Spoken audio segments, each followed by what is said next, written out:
Should we have a Yarrow Poof and Kiadi Mooney spin-off sitcom show? Let's discuss tonight.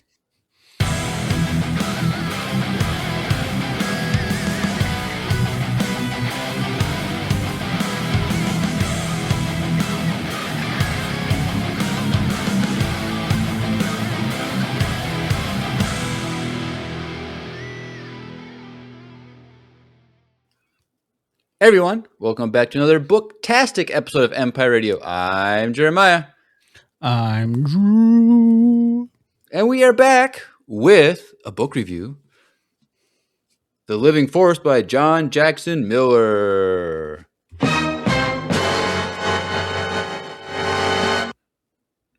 Yep.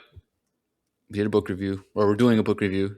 Last book we did was Master of Evil a few months ago. And we're doing this one because we heard about this one when we went to Twin Cities Con like a year and a half ago. Well, we heard about it before that, but the guy, John Jackson Miller, was at the con and we heard him talk about the book a little bit. Like, oh, maybe we should read it, and now we finally got it. So that's what we're doing tonight. But tomorrow, so we're recording this Wednesday the 20th, but tomorrow night, Thursday the 21st, the Mandalorian Grogu movie is coming out, and Drew and I will be going together, 8 p.m. Watching it. Yep. Hopefully it's good. We'll see. I think it's gonna be fun. It'll be fun, but I don't think it's gonna be. It's not gonna blow our minds or anything. So we're doing that. Worse than episode 8. I don't know. I feel like reverse. If this movie doesn't really add anything to the bigger story, this might go at the bottom for me. I don't know. Really? I don't know, but we'll see. We have to watch the movie first. Yeah. Yep. I don't think there's anything going on really in Star Wars news. Last week we did confirm that Season 2 got delayed. That was in the moment we were reading about, but it looks like that's true because it was Rosario Dawson in an interview said that. But then there's also rumors that Maul Season 2 is going to be in April next year also. So it's like, are they going to have back to back in the spring, like January do a show and then April do a show or something? I don't know. It wouldn't. The Maul in April makes sense because we'll probably get Friday night see the first episode at Star Wars. The first 2 episodes at Star Wars Celebration, which we're definitely gonna do that. Hopefully it's not on Thursday night because then I'll be pissed. We didn't buy tickets. Well, it's gonna be hard. Everyone's gonna want to go to that premiere if it's but we're going. We're figuring that out because being in the room, because you want to know how do we get in? I don't know if you've seen this, but I don't know how real it is. But if you put on one of those yellow maintenance vests or whatever, and you carry a ladder, people just let you in anywhere. So if push comes to shove, we gotta go to a Home Depot in LA, get a ladder, and we'll go to this the Arena Center or the Civic Center or whatever it's called. That'd be funny. And just walk in. We gotta fix something. All right, we gotta get in. Right away. That's a good way to go viral and also get kicked out and never invited back. I don't know if I'll ever go back to another Star Wars celebration. It's a one-time thing for me. So if I get kicked out, I had a good run. True. Don't break the law, kids. Yeah, don't do that. If we have tickets though, where are we? Well, if I can jump in the queue. I can scalp the second ticket outside. Well, dude, so there is that rumor. What? I don't know. There's a rumor. I was talking to Steph about this. There's a rumor that they might refund all the tickets and redrop them all. So there is that rumor. That's not going to happen. Well, they did it for BTS because a similar thing happened where they weren't monitoring it properly and they let people just buy tickets. But where's this rumor coming from? Random people that don't have people that are mad on the internet. and a lot of people didn't get tickets. That's just people who want that to happen. That doesn't mean it's a rumor that it's actually going to happen. But it could happen, is what I'm saying. Like, it's possible. Because they should have limited it to 4 people per, like 4 tickets per person instead of 20 per person, because that's what it was. Yeah. Because then you're just asking for people to scalp. And everyone's comparing it to the last celebration in London, where people, like, tickets were on sale for like a day or 2 after drop. Like, it wasn't like this at all. Well, that's because it's overseas, so no one's gonna fly overseas. True. So that's the reason why. But whatever, we're not here to whatever. Just saying, we're going. It'd be interesting. Well, we're gonna go anyways. Yep. That would suck if like they send us our tickets back, and then we didn't, and then we didn't get tickets. I think so. The way Steph was saying it, how they did with BTS is if you actually got a ticket but you didn't get, they can give you a chance. Like, they'll give you a code to get back into the queue and repurchase the full pass or whatever. So like they would just refund like those, but we could still potentially buy like the full 4-day pass instead.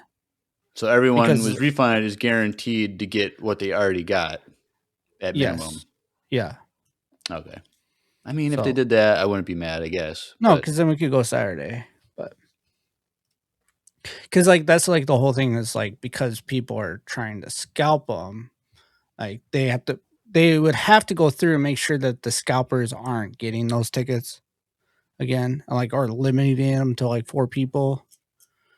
It's like 20 people are getting 20 tickets, and like as we are on air, tickets were going on sale 4-day passes for $6,000. I'm like, gotta go big or go home, dude. I'm going home. I'm saying $6,000, boy. All right, whatever. We'll just get into this book review. Yeah, let's do it. All right, Drew, I'll let you go first. What are your overall thoughts of The Living Force by John Jackson Miller? This is the first time we've read a book by him. There's other books that we've read that are multiple authors that we've done. So, but this is a new one. So, what do you think? It was fun. Like, it was fine. It wasn't like top 10 book or anything like that. Like, it was fine. It was kind of hard to follow at certain points because it was just a lot of characters, and anytime you get a lot of characters, you get a lot of different plot points and stuff like that. But yeah, it was fine. Nothing like crazy. Would I recommend anyone reading it? I would recommend people reading the ending of it, just because that was pretty cool. With the 2 characters that showed up at the end? Yeah. Yeah, like that was cool. Like, I was like, oh, that's dope. I was not expecting that at all. No, I was like, oh, okay, let's go. Like, that was dope. But besides that, and the announcement of like the main bad guy girl, like her friends were taken by the Jedi, and like who did that was pretty cool too. Like when they revealed that part of the story, I thought that was pretty. Which part are you talking about? When the Jedi, when she got arrested and the Jedi told her who took her friends, or when she told the Jedi like, oh, Master Cypher Diaz took my. Oh, yeah. Like that's what you meant. That name drop was pretty cool. Yeah, that was pretty cool. Because then it was like, oh, I get why she's mad. Like, that makes sense. They need to do more Sifo Dyas. They need to do a book on just Sifo Dyas. Because we get stuff from the Dooku Jedi Lost thing. That's like the most information we get, and everything else is just spotty here and there. Like, I just want I want a book about him. Get the whole book just about his entire story. Because you know what? That's a good point. Everyone's like, I want like Dark Sidious. Like, or like I want like all this stuff. But it's like, no, we actually should get a full, from him being like a Jedi Knight to a master to funding the clone army. Like, we need that book or a show or like an animation series. Because there's still a lot of like unclear things about his character that we think we understand what happened, but I'd like to have it actually played out so we can actually like visualize everything that happened with Well, him. and I think they kind of do that on purpose. Like I feel like I don't want to be that guy, but it really seems like when there's like a little plot hole, they're like, okay, what character could we use? And then they just throw his name in there. Like in this situation, like it could have been any Jedi that took him, and it would have been cool if you realized that one of the Jedi's that were dealing with this whole issue was actually her friend. Like that would have been sweet. Like we It, didn't get I was thinking it was the girl that says she was from that planet the whole time. Depa. I thought it was her. Yeah, me Uh, too. but I think she's just way older than Yeah, I think so. Zolastro. They didn't really explain that, but like I thought that would have been cool. Like if she actually recognized her. It sounds like those two Jedi didn't become Jedi. No, it's unclear. It probably did, but Well, they were unclear because they didn't know. well, right? They would have to look out all the records and stuff, which they didn't do, but in the book, but whatever. But either way, I think we need because I don't remember how did Sifo Dyas die. I believe Dooku killed him.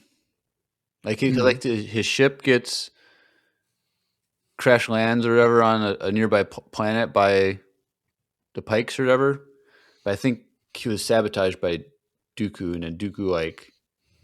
That's what I'm confused about is I think Dooku killed Sifo Dyas and then pretended to be Sifo Dyas. Oh, so like Sifo Dyas was doing the work with the clones, like commissioning that, but like Dooku like swapped places with him after he killed him or something like that. But it still doesn't. It's not really that clear because even in the Clone Wars, the Kaminoans are talking to Darth Sidious, and they know who Darth Sidious is. Like they know this. They know that about the chip, and all that stuff. So it's like they know that he's not Sifo Dyas. So it's like I'm still confused a little bit on all that. Because didn't Dooku tell him to create the clones? No, it was Sifo Dyas, but Dooku was in league with that whole. Yeah, I think Dooku was more like influencing Sifo Dyas to go ahead. But like in Attack of the Clones, when Obi-Wan goes, they're like, "Oh yeah, Sifo Dyas commissioned this." Unless the Kaminoans are just told to lie about it and say, "Oh, you know, Darth Tyrannus is the one that did this," to say if anyone comes asking, it was Sifo Dyas. But whatever, we're not here for that. That's we're doing a whole. That's what I'm saying. We need a book on that at least. Something that would be kind of cool. So, but yeah, overall, it was fine. The guy did a really good job at talking this book up. Oh, Mark Thompson, he's always really good. Yeah, because there's like you said, there's so many characters because all 12 Jedi Council members, plus like the people on like the villain side, plus like all the characters on the planet Quen, and all this. There's so many characters. There's just like whatever, and he did great as always.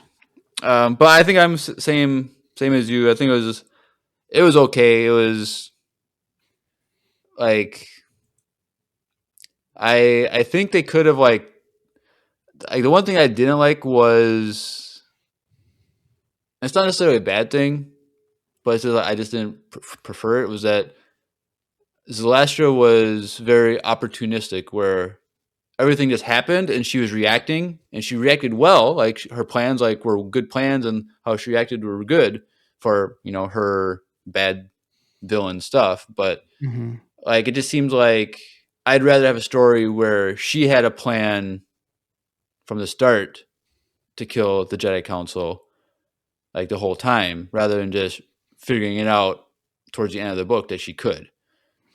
Yeah, it very much felt similar to the bad guy from High Republic. Like once he got in control, he didn't really know what to do. Ro, yeah. Crap, what was his? Ro Nihil. Yeah, what was his Like, first name?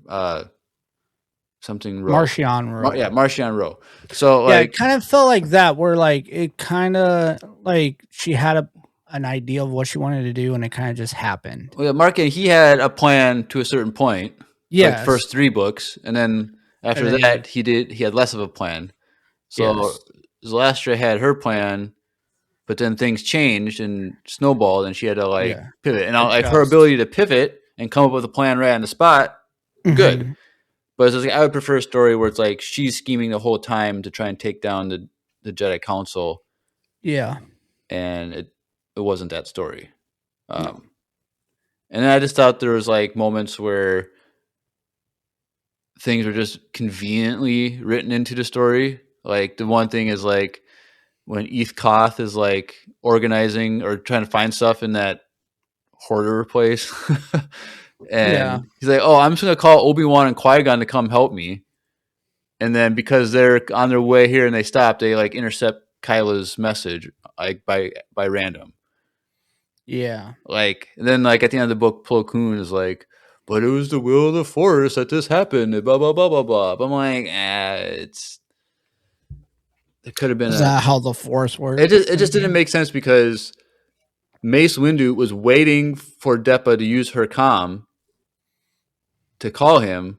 So Yeah, he knew. So like for wherever she was, it was supposed to directly go to him anyway. But when hmm, Kyla uses the same comm, it can't reach Mace Windu. Like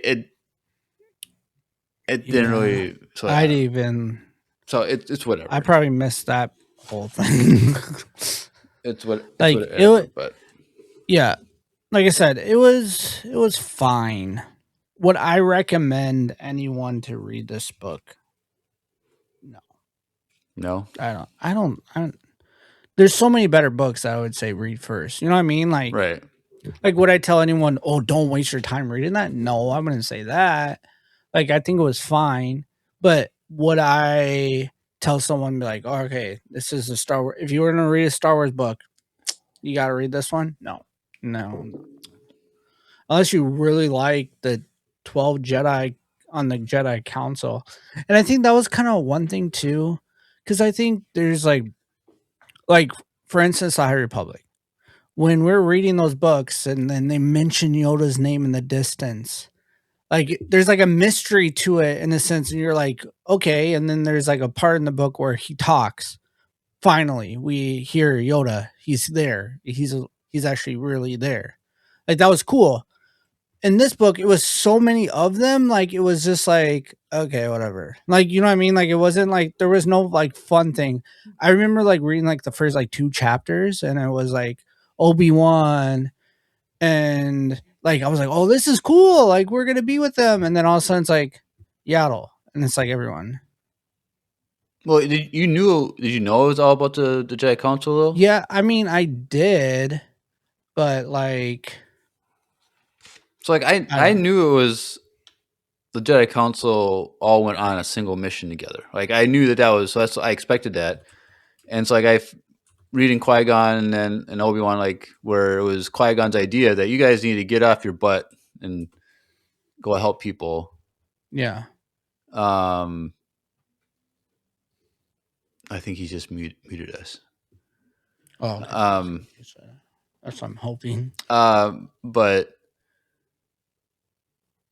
so I knew that it was just gonna be like they're just a way to like get them moving. So I didn't really expect there Yeah. to be a lot. Like I honestly I thought we got way more Qui Gon Obi Wan in the second half of the book than I thought. I thought we were just going to see them at the beginning and that was it. So it was a surprise that they were part of the story later on, which I felt like we shouldn't have needed them. They could have done without them, but Yeah. I mean, I knew that it was like the whole thing, but like all of them. and it was I cool. guess maybe I didn't realize it was like Qui Gon, and I don't remember a lot what that guy was talking about that book. Like the Huh? writer. I don't remember a lot of like at the con when we heard about that book. I don't really remember. I don't remember either. I just remember him talking about how they was all the 12 council members. Yeah. But I don't know. I like that we got to know characters that we weren't familiar with. like Apple Rancisis, Yarrow Poof, Yeah. Sacy Tin. Like we don't really get anything with them. Like there's for sure Apple and Yarrow. Like we get zero of them in Clone Wars. Like we see them, but we never see them like Yeah. talk or do anything. I think Sacy Tin we get a little bit in the Clone Wars. And is he one of the ones that Palpatine kills when he gets confronted by the four Jedi? Which one is he? The green guy? With No, the one spikes? with the horns that go down to his shoulders. Yeah, I want to say yes. It's him, and then the guy in the green spikes, and then Kit Fisto. Oh, no, I can't. Then who was? Who? Okay, I gotta look it up now. Who was with Mace Windu? you just look it up. That's what I'm doing. So, yeah, so Sacy Tin was one of them. Kit Fisto and Agent Kolar. Which one is that? I can't remember. That's weird. So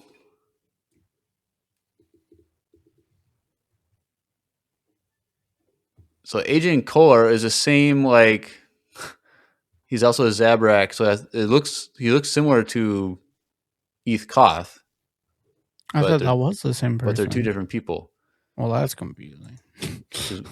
which is weird. I definitely thought that was the same person. And they did okay. So you know how like Eth Koth, you know, he starts talking up to that chick at the bar or whatever, and then like there's like yeah, it was funny, whatever, it was cool. And then like at the end of the book, he's like, she gives him his like number.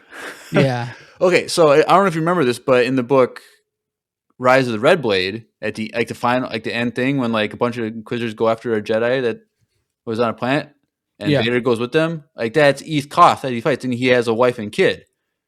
I was hoping it was her, so I looked it up. It was a it's different not? woman. So I he's was just a player. huh? Oh, He's just a player. no, he found a wife after Order 66. That's not making you a player. But I'm saying it would have been. It would have been cool if They should have just made it the he- same person. Yeah, like why wouldn't they do that? Like it would have been super funny that he, after 14 years, hey girl, I'm allowed to have attachments now because I'm not allowed to be a Jedi. Let's Yeah. start a family. But Yeah, that's a miss. he didn't shoot his shot. But whatever. Well, I feel like this is like that could have been an easy thing that they could have done, and He- it's kind of missed it. He sends her on her comm and responds back, "New comm, who dis?" That went funny too, but that's whatever. I don't know. But I did like, you know, us getting to know some of those characters we're not familiar with, to see their personalities Yeah. and what they're all about. Even Yaddle, like we got a lot of her. Which Yeah, is more cool. the more that we get with Yaddle, like we've got a lot of Yaddle the last like couple years, ever since Tales of the Jedi. That the High Republic book, this here, and then wasn't there like one other thing or something, but I don't know. I really like Yaddle. She's pretty cool. Yeah, and we got a lot of Yoda too, which was pretty cool. Like I don't know, like like I said, like don't go. This is not the first book I would recommend if you're gonna like start reading Star Wars books, but it's a fine one if you pick it up. Like it's Right. fine.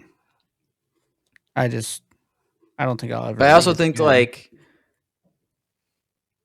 like if you don't know anything about Star Wars, like there's so many like little Easter eggs yeah, that like you're not gonna get. So it's like if you've seen the Clone Wars and the prequel trilogy, then you could read this, and there's gonna be more in there that you can enjoy. But if you've never seen Star Wars and you just pick this one up, there's so much you're gonna miss or see. You're like, why is this Yeah. important? But it's yeah. whatever. I don't know, but we might as well just jump into the overall story because there's a lot that happens because there's so many characters. There's a lot that Yeah, but- happens. Okay, there is a lot to happen, but there's not a lot that's very significant What do you to mean? like the overall story of Star Wars. Well, yeah, but that's every standalone. No, Like Master and so. Apprentice, like that didn't add anything to the overall. So you just learn a little bit about Qui-Gon and Obi-Wan. That's true. So standalone books are just a little story. They're just not. Yeah. That's not a trilogy or whatever. But This book wasn't that big either. I guess. it's Also, I was at average. Barnes and Noble today, and it was on sale for hardcover for $20. And I was like, "Oh, should I buy it?" But I have like 2 chapters left, so no, I didn't buy it. Well, yeah, I bought this book like a year ago, like over a year Oh, ago when yeah. we first heard about it. So I don't even remember what I paid for it. But anywho, so this book takes place 1 year before the Phantom Menace. So there's that. So it's just kind of like leading up to episode 1, the Phantom Menace, and the kind of like the little like prelude thing, or just kind of like pre-chapter 1 thing is it just basically says the Senate is corrupt. There's a lack of resources in the galaxy, and the Jedi are torn on what to do. Like, is this a generic thing? Whatever. Is this like Thanos needs to come in here and snap to get resources for it? That's kind of the feel that I had. But the opening is this: Qui-Gon and Obi-Wan are on a shuttle traveling, and these 3 guys that are wannabe pirates, wannabe whatever, they try to hijack this ship. Qui-Gon and Obi-Wan are there. They save the day. They stop them before anything happens. And they're just like 3 random schmucks. Like they're not intimidated. They're not Yeah. strong. They don't know what they're doing. They're just trying to. I think they're trying to like steal the ship so they could like sell it to one of the crime. No, okay, they're not crime syndicates. They're pirate groups. The whole time when I was doing my notes, I was putting crime syndicates in, but they're pirate Oh, groups. yeah. So they're not crime syndicates. They're pirate groups. Which, what's the total difference? I guess pirates are just in space, but that doesn't make sense because then they're all on this planet anyway doing stuff. So like I don't know the But difference between. crime syndicates are mostly like dealing with like drug trafficking and stuff. These guys are more about stealing and pillaging. Is that what the difference between a pirate and a syndicate is? Pirates feel steal, syndicates sell. sells and I don't know. I'm like not. I feel like a crime syndicate is like, all right, how do we like hustle and like do crime but like in a professional, and pirates like let's just go and take things and leave, and like they're not like taking over like certain like planets completely, and but this girl wanted to. Yeah. But these 3 guys remind me of the hyenas from Lion King. yeah, like that's The the vibe I hyenas was getting. plus being like the Three Stooges also is kind of like Yeah. whatever. They're a little like comic relief a little bit, whatever. Yeah. So whatever, Qui-Gon and Obi-Wan, they stop them, and you know they talk with a bunch of the passengers about things, and they're kind of in a region called the Slice, which is like this narrow path in space. I think there's like, what was it called, like the Utmian route or Utian route or something like that, where there's a lot of like pirate activity and stuff, blah blah blah. And when they're talking with the passengers and stuff about what's going on in this region, they're like, well, it's because all the Jedi outposts are closing, that all these crime groups and pirates and stuff, they think they now have free reign to do whatever they want. So they like hijack ships and cause problems on planets and stuff. And Qui-Gon's like, oh, that's an interesting thing to learn. And like, I don't know, there's an interesting thing that he brings up about the problem with, the modern Jedi at that time is like we know about the cosmic force and we know about the living force. The cosmic force is kind of like the force that is around everything and in everything, but then like the living force is like actually living things that are alive because of the force within them. And he's like, the Jedi have become focused on the cosmic force, which is looking at big picture things and like things that are happening like in regions and stuff, and they're trying to understand the force in that way. and it gets tied into politics select. But then the living force is about individual people and how they treat individual people. He's like, the Jedi are focusing too much on the cosmic force, and if you know Qui-Gon, he's all about the living force. So he brings this. He's like, this is a major problem. I want to talk to the council, like the whole council, all of them, not just individual players. And so him and Obi-Wan, they kind of like go to the individual council members and are, all right, we want a meeting with all of you, blah, blah, blah. And they haven't meeting all together in a while. It's been a while, whatever. And they're like, all right, fine, whatever. And so Qui-Gon addresses them, and he's like, this is what's happening. The outposts are closing, and it's causing a rise in crime and piracy and all this stuff. And he's like, says to the council members, when was the last time any of you like helped an individual person? And they're like, it's been a while. And they're like, but we're helping a lot of people by doing things through the Senate and blah, blah, blah. Like, we're helping people, but like, but what about an individual person? Like, even like, it's like Steve mentioned, even this like counseling an individual person that's going through depression or something. Like, when was the last time you talked to someone like that? And whatever, they're kind of like all hemming and hawing and everything. But then, surprisingly, Mace Windu is the one that was like, Qui-Gon's right about this. Yeah, I thought that was interesting. I was really surprised about that because he seems to be like one of the like pretty cold-hearted at times, but he was the one that was like, we need to do this. And so something that was brought up then was that there was a Jedi outpost on the planet Quen that was about to be closed. So they got like, apparently the Jedi had this whole like team that like evaluates like the role of outposts throughout the galaxy and which ones are necessary and which ones are Jedi are not going to. And if they're not going there anymore, then what's the point of spending resources there? So we're just going to close it. And so they're consolidating. Yeah. And so they're doing that. And so then, but when they're told that the one on Quen is closed, everyone on the Jedi Council like got like disturbed by it because it was like a favorite place that they all would go to in the past. And Oppo Rancisis is the one who was there to like do a lot on that planet because 200 years earlier, the planet was just completely like destroyed by mining and resource stripping and stuff. And like, it just ruined the planet and the people there were suffering. And so like, if you're familiar with the High Republic books, like there were like the great works that they wanted to do, like major initiatives of like revitalizing the galaxy, bringing new technology and stuff. And one of these great works was restoring this entire planet to economic and like physical health.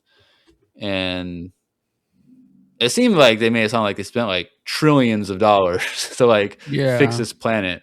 And so Oppo Rancisis was like the lead guy 200 years prior to like revitalize this planet. So like, and then since then, so many of the Jedi, everyone in the Jedi Council have been there many times and liked the place, but then it's been so long, they didn't realize that it was falling into shambles again.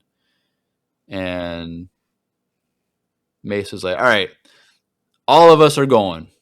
We're going to that planet. We're going to evaluate. We're going to see what's going on. And let's just throw a 200-year celebration because it's coming up on the 2-year anniversary. And then we'll figure out on our own what's going on there. Like, okay, cool. And kind of like what's going on like during this time is like, I like how they like talk about a lot of the individual council members and like what they're doing on their day-to-day life, like what their roles are. Mm-hmm. And so like we get a glimpse of like Yarel Poof and Ki-Adi-Mundi were training younglings, and Yarel Poof is a goofy guy and he trolls Ki-Adi-Mundi all the time and messes with Ki-Adi-Mundi, and Ki-Adi-Mundi's like super serious and like it's all about the book and like following rules, and Yarapoof likes to do pranks on people. It's just kind of one of the later chapters is like he's so old that like he's seen everything before, so he has to like try and do things, try to find new ways to like keep life fresh, and he's on his like prank thing right now. Yeah. So they're doing that. They're involved with that. Plo Koon and Saesee Tiin were basically mechanics at the Jedi Temple, like working on starships. Especially Saesee Tiin, like he's like the head mechanic. He can fix any starship, no matter what the problem is, and get it going. Yaddle is kind of like a lawyer. Like she like studies law and like the liability and stuff. I can't remember what it was like. The Jedi, I forget what it was. Like some Jedi made a mistake or whatever, and it caused damage to some place, or people died on accidents or whatever. And she's studying the law to figure out like the legality of all this stuff. Adi Gallia is involved in politics, like diplomatic matters. That's what they call it. And there's like an interesting chapter where like it's her, Chancellor Valorum, and like Senator Palpatine. Mhm. They're all talking and stuff, blah blah blah. And there's like this one planet that like wants to like have their boots be like the official boots of the Jedi Order or whatever. Mhm. And I think Mace Windu was like, these are ugly. Like, really? Are we really going to be wasting doing this? And I don't know, but they didn't say it. But like in those prequel movies, they're all wearing like knee-high boots. I'm pretty sure these are those boots. I'm like, why are they wearing these? I've always thought that, like, what's up with these weird boots that they wear? Like, these can't be all that functional. Like, they like get them some like Nikes or some Under Armour shoes or something that like can make them run. But this, I guess, these boots that they wear in the prequel trilogy are these boots from this planet. They're like designers or whatever, and they wanted to donate these and be like the official sponsors or whatever. So that was kind of yeah, but it also kind of shows you how corrupt the Jedi Council was at this point in time, in the sense of like politics and like you mentioned, like they haven't been to this planet in a while, and they haven't talked to individual people in a while because they're already getting like put into the politics of like working directly with the chancellor and all that stuff. So it's like already like the start of what ends up happening. right. And Like then, Palpatine's already working. yeah. So in that scene with Palpatine, I think he was talking with Adi Gallia or maybe just one of the other random people that were there. But he's like, they're in Chancellor Valorum's office, and Palpatine makes the comment, I've always wondered what this office would look like in red. In the prequels, that's the color of the thing. When he becomes Chancellor, it becomes red. So it was kind of funny. Oh, I forgot to mention, so with Plo Koon and Saesee Tiin as mechanics, they had a guy there, like another like mechanic or somebody, Hezo. And I don't know if you remember this, but in Rise of the Red Blade, there was that random character that Iskat Akaras would like talk to, like that was like in the garden, who was like Palpatine's plant. That's the same guy. So so it doesn't really matter. It doesn't, he's just mentioned by name that he was just in there working with Plo Koon and Saesee on some ships. But at that point, so this is, 13 years or 10 years, 11 years before the events of that book, and he's already been there as a plant from Palpatine, which is pretty cool. Yeah, I do like that this book has a lot of those kind of moments, right? Which is why, like, I don't like. It's not that I like absolutely hated this book or I didn't like it. He did a good job about plugging in those like certain things, like, and like I said, the end of the book will get there, but like, there's a big moment in the end of the book that like ties into episode 1, which is really cool. Yeah. Who else we got? And Eth Koth, he's the one that's overseeing like the whole Jedi outpost closures and consolidation and all that stuff. And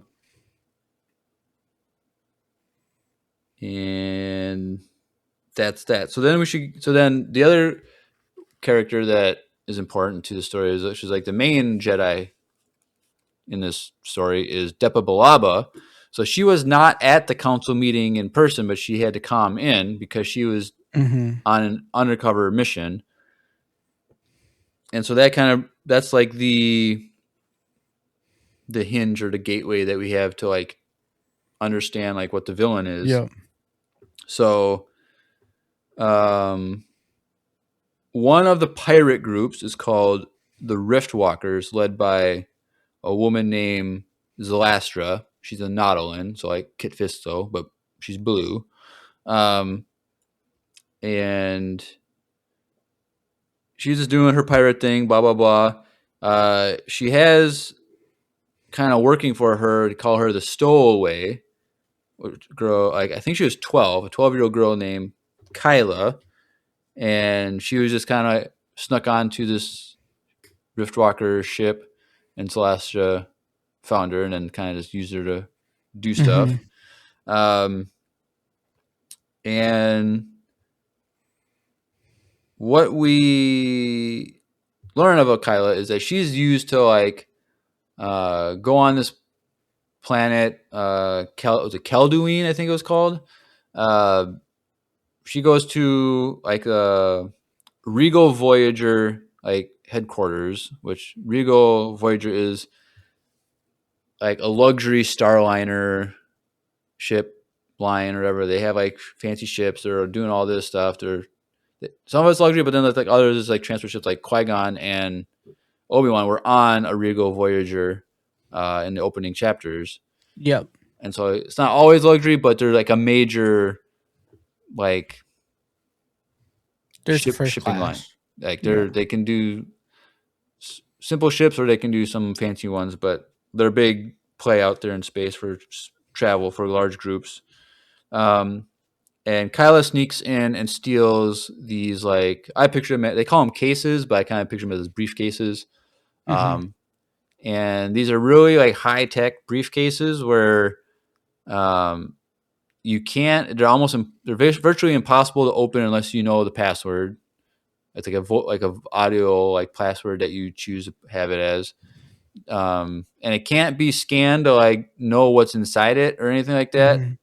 And so it's like one of their things that they offer their guests to rent in their travel is to use these cases from getting from point A to point B and all that stuff. And so for whatever reason, Zalastra is having Kyla sneak in.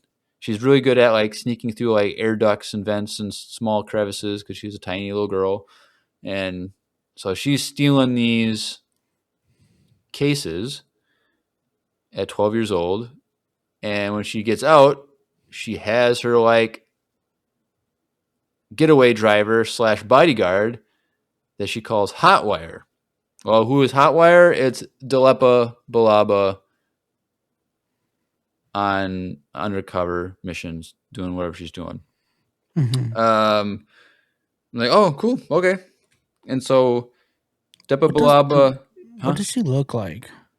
She's the one that has the 2 rings of hair. It's on the cover of the book. She's right in the middle. And so then you probably didn't, if you didn't know who she looks like, you probably didn't understand her reference at the end of the book when she's like, I want to get a Padawan in the near future. That's Kanan Jarrus's master. Or Caleb Doom at the time. So like we see her die in Order 66 in the opening episode of The Bad Batch. So that's her, Depa Billaba. And so the reason she's out there is she didn't have a Padawan, but she had a student that like she helped mentor a little bit. And he was sent on a mission or whatever in that same planet or region, and he was killed.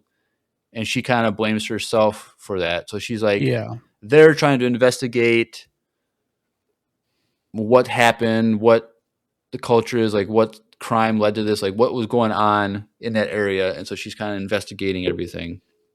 So that's why she's there. But she's also been told, okay, you need to get out of this mission and join us on Quen for our 12 Jedi Council member outing. But she can't because she's in the middle of this thing. So she has her comm off and all this stuff and all this jazz. And so she's undercover doing this. One night when Kyla steals a case, as they're on their way running out, trying to get away, they get ambushed by another pirate group. They get attacked, blah, blah, blah. And then, Zalastra and her team come and save the day, whatever. And they have a total of 5. They had a total of 5 cases in their vehicle that they had in their getaway. And like Depa wants to join the Riftwalkers because she's kind of just like a freelance like driver type of thing. She's not officially part of the Riftwalkers. And Zalastra is not interested. She's like, I have enough people. I got drivers. I got this, that. I don't need you. And so her team is, for whatever reason, can't like get into the mangled speeder or whatever to like get those cases out. So Dwelpa's like, oh, I can get in there. She goes in there, and while she's in there, she changes the password to her password. And she's like, well, you can't use these for whatever reason you're using these because I locked them. And what I'm going to do is I'm going to give you 1 case a day for 5 days. By the time we get to the 5th one, I promise you I'm going to earn your trust and you're going to want me on. And Slash like, well, these cases are worthless without you doing this for me. So I guess I have to. Like, our cover's blown trying to steal them, so we got to do it. So she's like, all right, I see what you're doing. I don't believe you, but we'll see if I need them. So we'll do this thing. And so she puts her lightsaber and comlink in one of these cases before she took them out. So she's like, all right, well, the last one I give her is going to have my stuff in it. So so that's the deal. Like, we're just waiting. Okay, what's going on? What's with the cases? We don't know what the cases are for. Mm-hmm. So all this stuff is happening, blah, blah, blah. So on the planet Quen, one by one, or in pairs, whatever, the Jedi Council get to this planet. Apo Rancisis, he goes to the outpost. He's the first one to arrive. And he meets the caretaker of the outpost, Seneschal Vo. And he's like, I haven't been here for so long. It's good to see you again, Seneschal or whatever, Seneschal Vo. And they're just talking about things, blah, blah, blah. And it's just, the caretaker's just sad as no one's been here for years. Like, I've been lonely, blah, blah, blah, but I'm still taking care of things. Every night he lights the beacon on the top so that everyone in the region can see the outpost, all this stuff. Mm-hmm. And he's like, well, we're here because we want to prepare for an anniversary celebration, 200 years. We got to get this place cleaned up and ready for that. And all the council members are on their way. Let's get this taken care of. And like, okay, cool. And so then, throughout this book, all the Jedi Council members are like, we got to help one person. We got to do something of service to the people on this planet. So I think that the first person after Apo gets there is Evan Peel. And he's like, gets there and he's like, all right, where's the worst place in the city that I can go to? And they send him to like the junior high or whatever it was. Yeah. And it's just like chaos. Like, kids are just chaos. It's just basically school's not happening. Most of the teachers don't show up. Kids are just crazy and just trashing the place, blah, blah, blah. And he goes in there and he basically takes over because like the security guard. Yeah, security guard or like correction guy or whatever. He was like, I've been here 2 days and I quit. And he gives the badge to Evan Peel. And so then Evan Peel, he's working at the school to get these kids in line throughout the book. Pretty much Whatever. almost gets in a fight with one of the main bullies. Yeah, the main kid, he's like a 14. popular kid. Yeah, he's like a Twi'lek, whatever, blah, blah, blah. And he Jedi's him to the point where like the kid respects him. Right. Like, uh, and the whole reason why they're trash in place is because the funding for the food. yeah, or, so like like, they don't have funding for food, so Yeah. they're all actually starving. yeah, so essentially. one company is funding like their food and they dropped out because of all the chaos and crime and whatever. Then like another company was like funding the academic aspect or something of that, and that was kind of like lacking in funding or something. So that's why the school's in chaos. Next, Plo Koon and Saesee Tin, they get in like a taxi that's driven by a taxi droid, Yeah. and it almost gets it basically runs a red light kind of and like almost crashes and like, whoa, what are you doing? Like, follow the law. Sorry, I'm not actually a taxi droid. This is my first time doing this. Yeah, this is my first one. And then other speeders come alongside and attack them, and they crash or whatever it was. And so they find out that the taxi company, they can't afford real drivers, so they are doing droid drivers, and they're not even taxi driver droids.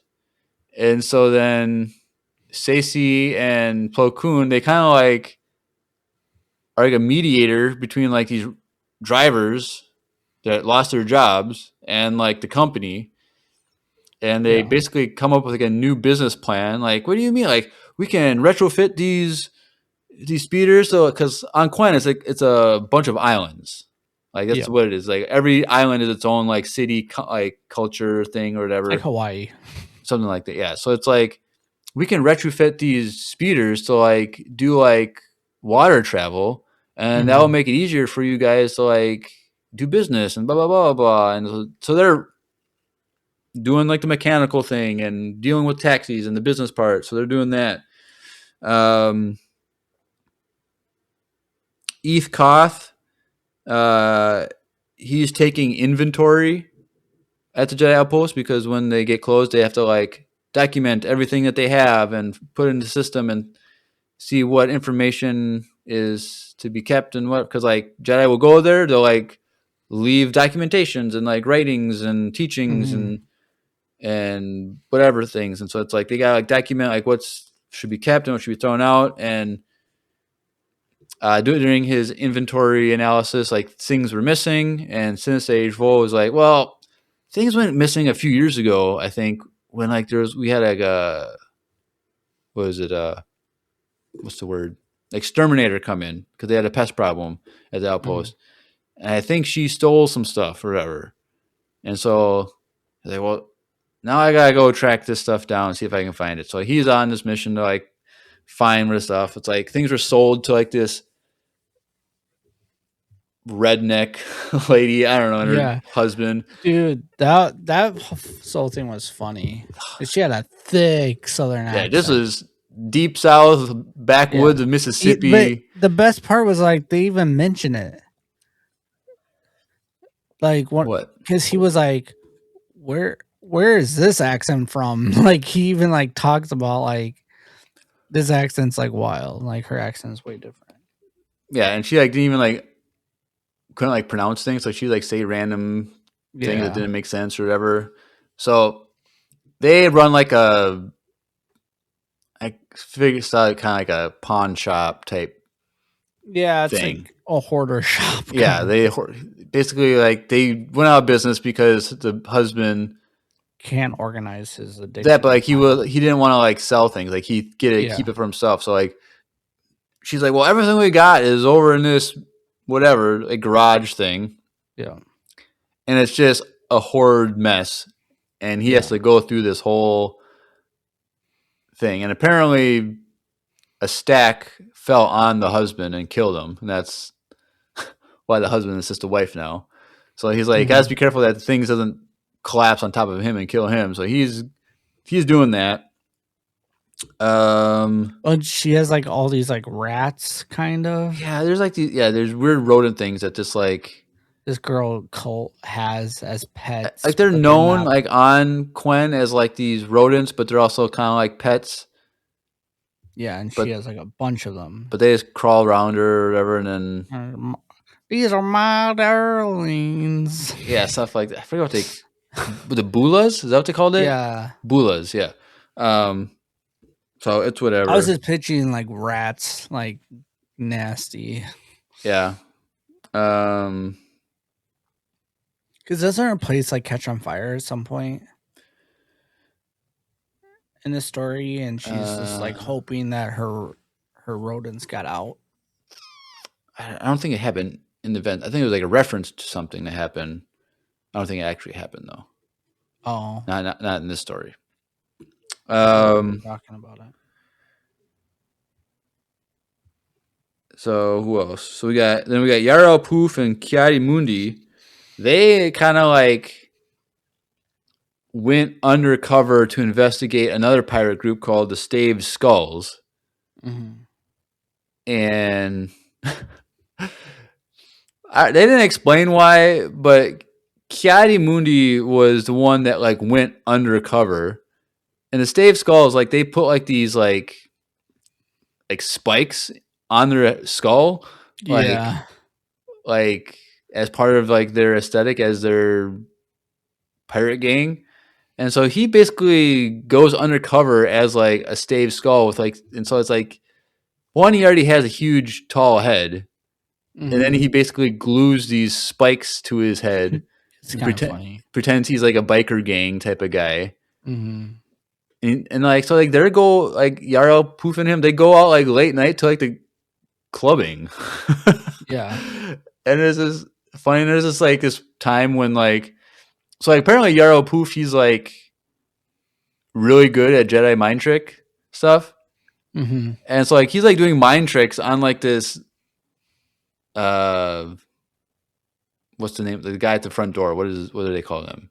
Bouncers. Like there's like a bouncer at one of the clubs, and he's like he does the mind trick on him, but then like 30 seconds later, the bouncer's like, wait, why do I want to ignore you?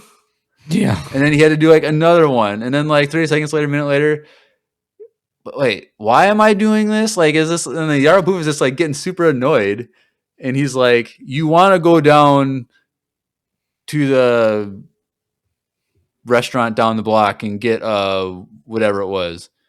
He's like, why do I want to get? I don't like spicy, or something like that. Yeah. And so it was just whatever. It was just funny. And then Kiadi Mooney is just inside the club trying to get information, whatever, blah blah blah.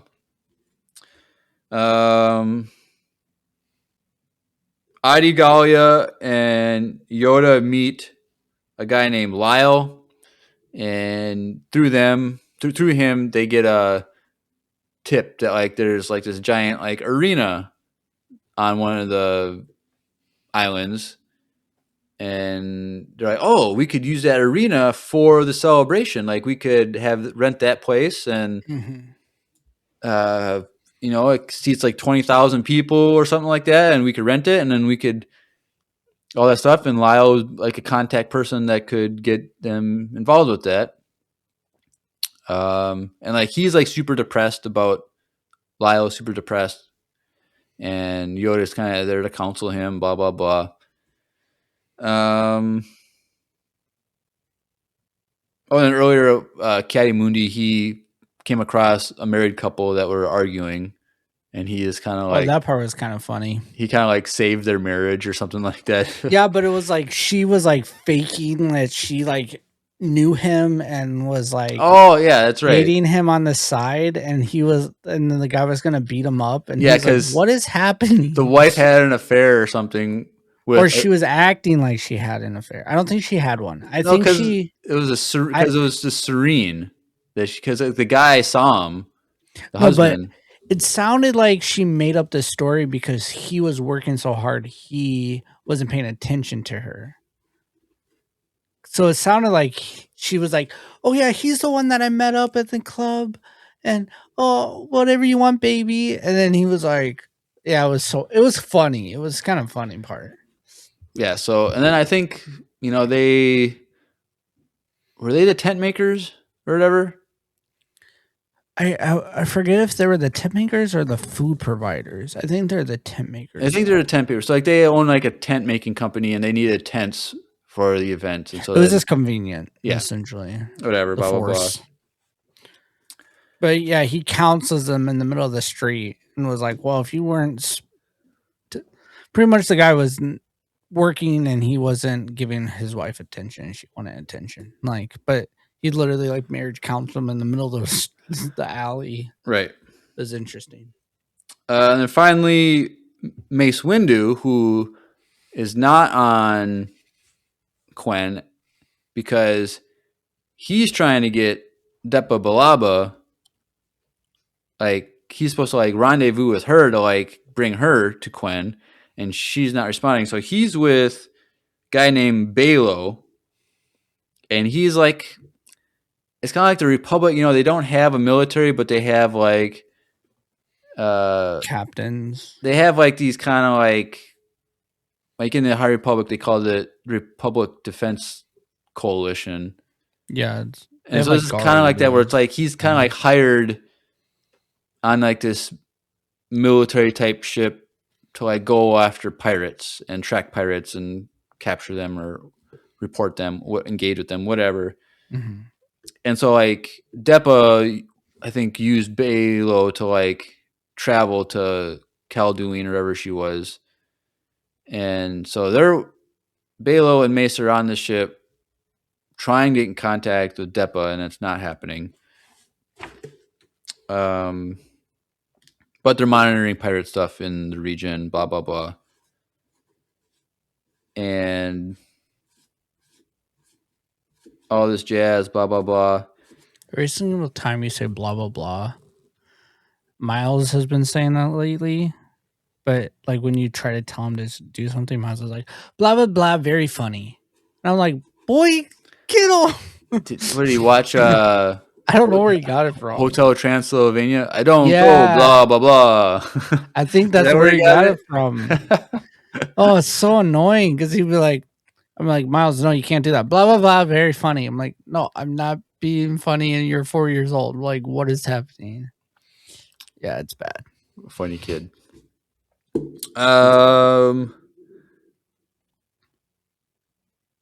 So all this is going on, blah blah blah. Oh gosh, I said it again.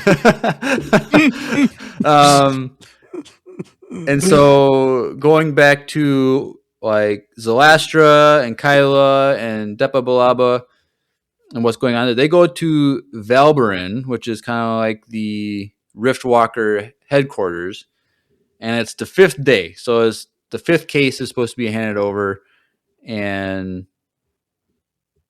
Depa has it in her possession, and Celestia's like, all right, well, come with us. We got to go down to Valbaran, and you can give it to me down there.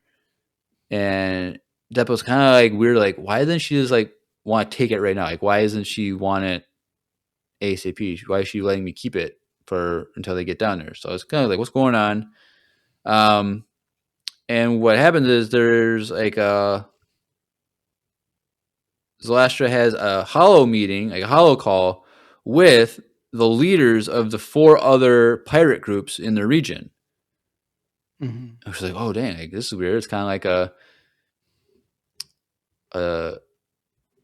a conference call of like all these they're all the leaders, and like they're kind of like they're like second in commands, and they're kind of like their team or whatever, and they each have a case, a Regal Voyager case, and they all have one, and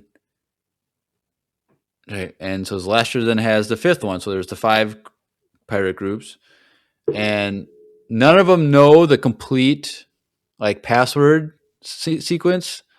They each are only given one of the code. words. Yeah. And Like, okay, this is weird. And so they, one by one, say their word. And then Zlaster says the final word. And They all blow up. boom goes a dynamite. The other 4 pirate leaders and their teams all get blown up in a coordinated takedown of all of these leaders. But Zalastra's does not go boom, because that's the one that she had got last, and Deppa was the last person to open it, and she put her saber and Calm in there. And so then through this, Deppa is forced to reveal that she's a Jedi because there's a lightsaber in there. She tries to fight, and she gets basically told to stand down. I think Zalastra captures Yeah, she holds Kyla. her at knife point. Right? Yeah, and she's like, well, you stop or I'm going to kill Kyla type of thing. So Deppa is like, all right, you got me. And so that happens. And so what we learn from this is Zalastra obviously want to take out all the other leaders, and through the course of action, she wants to take over all the pirate gangs and be the head of all of them, because all the head leadership of all these groups are dead. All the other leaders that would take their place are so far down the chain that they're all incompetent. They wouldn't be able to run these crime syndicate pirate groups. But the question is why would they all agree to this meeting? Why would they have these cases? Why was it so easy for her to do this? It's because these cases are the Regal Voyager cases. They all thought that Regal Voyager was paying them off to not attack their ships. Yep. And so they've been getting these cases once a month or whatever it was for X amount of months, filled with credits. Yep. And it was a long game. Long game. And so it's they thought that they were just getting paid off, and because Regal Voyager is paying off all the groups, they set it up where they had to only could have one word for the password, so they couldn't steal from each other. They had to coordinate to work together to open them at the same time. And so, but it wasn't Regal Voyager that was doing this. It was Zalastra this whole time pretending to be a spokesman for Regal Voyager, paying these things off. So she deceived everyone, and I'm like, this is actually a pretty good plan. It's pretty cool. Pretty good on her part, because she wants to take over all these crime groups, these pirate groups, in this slice or part of space, which is right next to Hutt space as well. Mm-hmm. And long story short, she wants to go kill Deppa when the time is right. And we learn her backstory, that she actually hates Jedi. She absolutely hates Jedi. And we find out that when she was a kid, she was in an orphanage, not even a real orphanage. It was just kind of a fake, wasn't even really an orphanage or whatever. She was just her and 2 other friends were taken care of by some droid. And she said a Jedi showed up one day and took 2 of her friends. And then that left her all alone, and then she had to turn to piracy and crime syndicates or whatever to survive. And she never heard from her friends, and she just hated the Jedi. They stole her friends and left her behind, and it ruined her life type of thing, even beyond just being an orphan. And she's like, I'm going to kill you for this. And I forgot to mention what Yaddle was doing during all this, because it's relevant to this. Yaddle, for whatever reason, became the PR person on the planet. So she was involved with the news and public speaking, and being in contact to explain what they're doing on Quen, and kind of being a spokesman for everyone. And so, when Zalastra is about to kill Depa, she gets a call, blah blah blah, and it gets away, and then she says, "All right, change your plans. I'm not gonna kill you," and all this jazz. And so what we find out later is that she's heard one of Yaddle's speeches and found out that all the Jedi Council members were going to be on Quen at the same time. And she's like, "Oh, dang, what's?" They're kind of confused, like what this is. So, like, we don't find this out till like later, much later. But that's like what it is. Like she sees Master Yaddle give a speech on the news, local news, type of thing.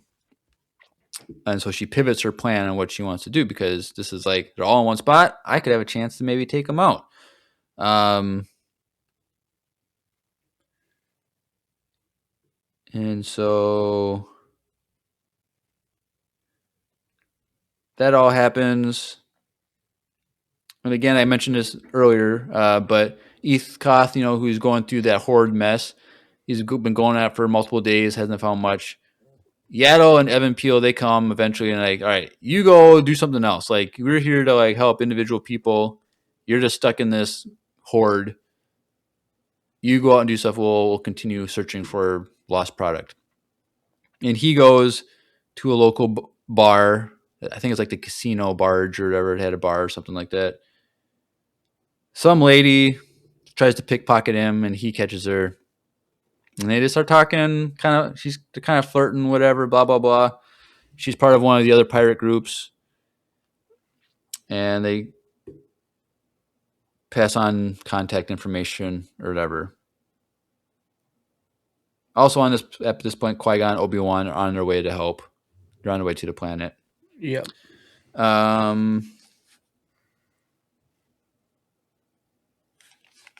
As this is all going on, Mace Windu and Baylan are kind of just watching pirate activity. They see like these three pirate groups like start fighting each other and then suddenly just stop. Like, that's weird. Like, why did they just like stop fighting each other when they could have like killed each other, type of thing? That's happening, and they're super confused. And then they get a call from Qui-Gon. They say, "Hey guys, like I'm on my way to Quen, and we had to make a mechanical stop or whatever. We had to check some ship, whatever, malfunction, and we intercepted a comm message. And so then they relay and they play it, and it's a message from Kyla trying to call the Jedi for help. She found Depa's comm link, and she's just like, "I need you Jedi to come. We're on this planet. Like, come help. They're gonna kill her. Blah blah blah." And so, all right, Mace and Baylan and Qui-Gon and Obi-Wan, they kind of go to this planet, the Valberon. And long story short, they attack the planet, the base. They shoot it, they bombard the base. And, Depa, she's able to like escape in the facility, and then Mace comes down with Qui-Gon and them, and they rescue her. And then in a kind of a standoff, Zalastra kidnaps Kyla, so they're not able to rescue Kyla. Yeah. And so then they're like, all right, we got to figure out what to do.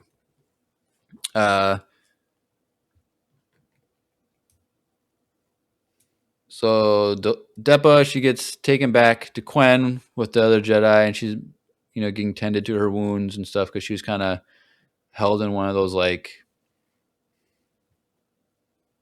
tractor beam type things, whatever they're called, like from like episode 2, Obi-Wan is on Geonosis, like stuck in that. Well, I forget what they call it.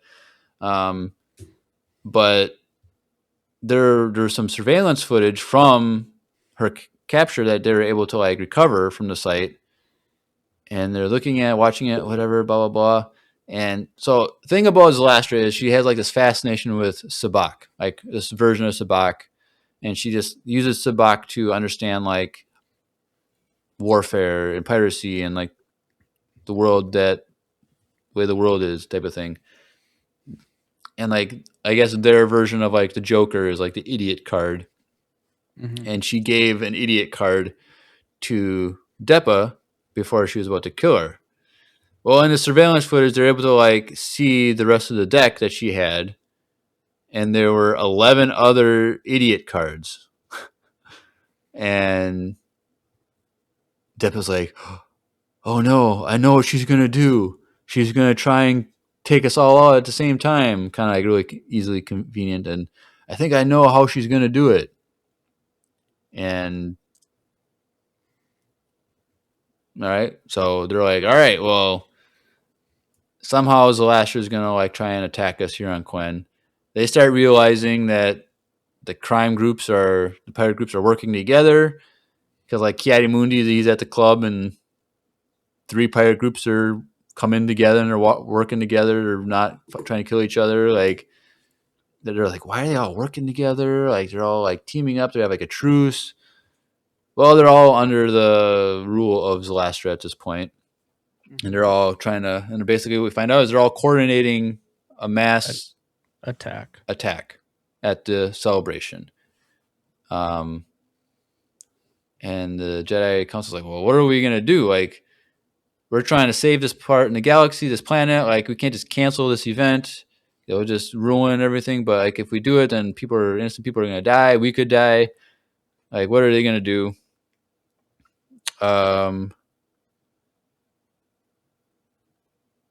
So long story short, they figure out what Zelastra's gonna do is because she has. Oh, the way they figure this out is Lyle. He works at the arena or whatever.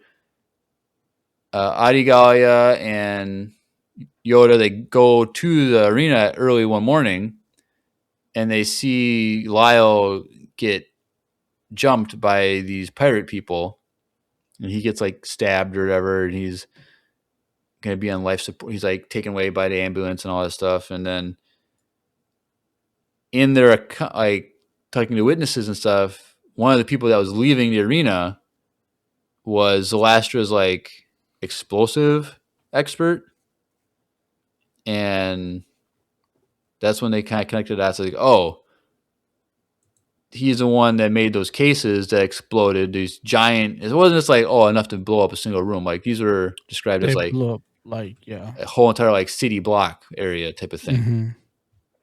And so then we find out that Zelastra has one of those cases put underneath the stage of the arena, and it's to when a certain phrase is spoken, it would explode. And so the phrase is, "The Jedi stand with you," because she heard Yaddle say that throughout all of her like interviews and stuff. The Jedi stand with you, and she just hates it so much because that's not what the Jedi do. They just steal your friends and they don't care about you. And so when one of the Jedi Council members says that during the event, it will blow up the case and destroy everybody and whatnot. So Zelastra's on her ship watching this speech or whatever at the event's going, and it doesn't.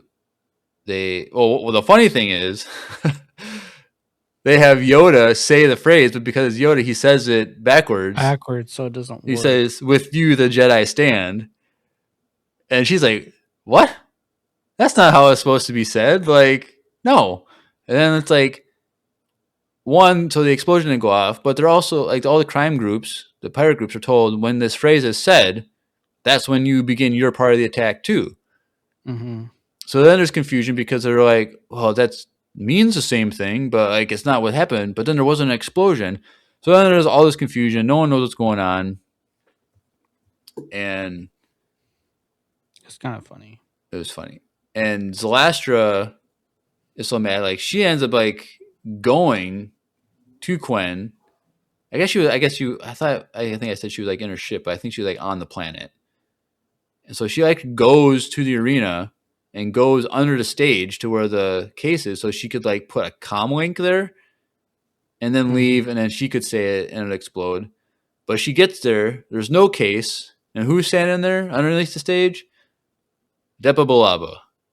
Hey, I'm alive. I didn't die because she thought that whatever, they're trapped in the cave or whatever, and she's gonna die or whatever. But she's there, and she's like, whatever. Celestia escapes, whatever. So then she kind of like orders everyone to like do their thing, start attacking, and nothing really goes to plan. Because something that was super lame, I didn't like that they did this. So Eve Koth was talking, with that girl that he met, Anissa, Mm-hmm. and he was trying to like talk sense into her, like you shouldn't, because I think she's like, what did she say? She used to be like an accountant or something like that. Yeah, something like Something that. and so she's turned to like crime syndicate to like be more adventurous or make more money or something like that. Well, apparently, the day before the event, she calls Eve Koth because she's involved in the crime syndicate things. She knows about all these plans that are going to happen, Mm-hmm. and she just tells the Jedi Council all the things that they're going to do.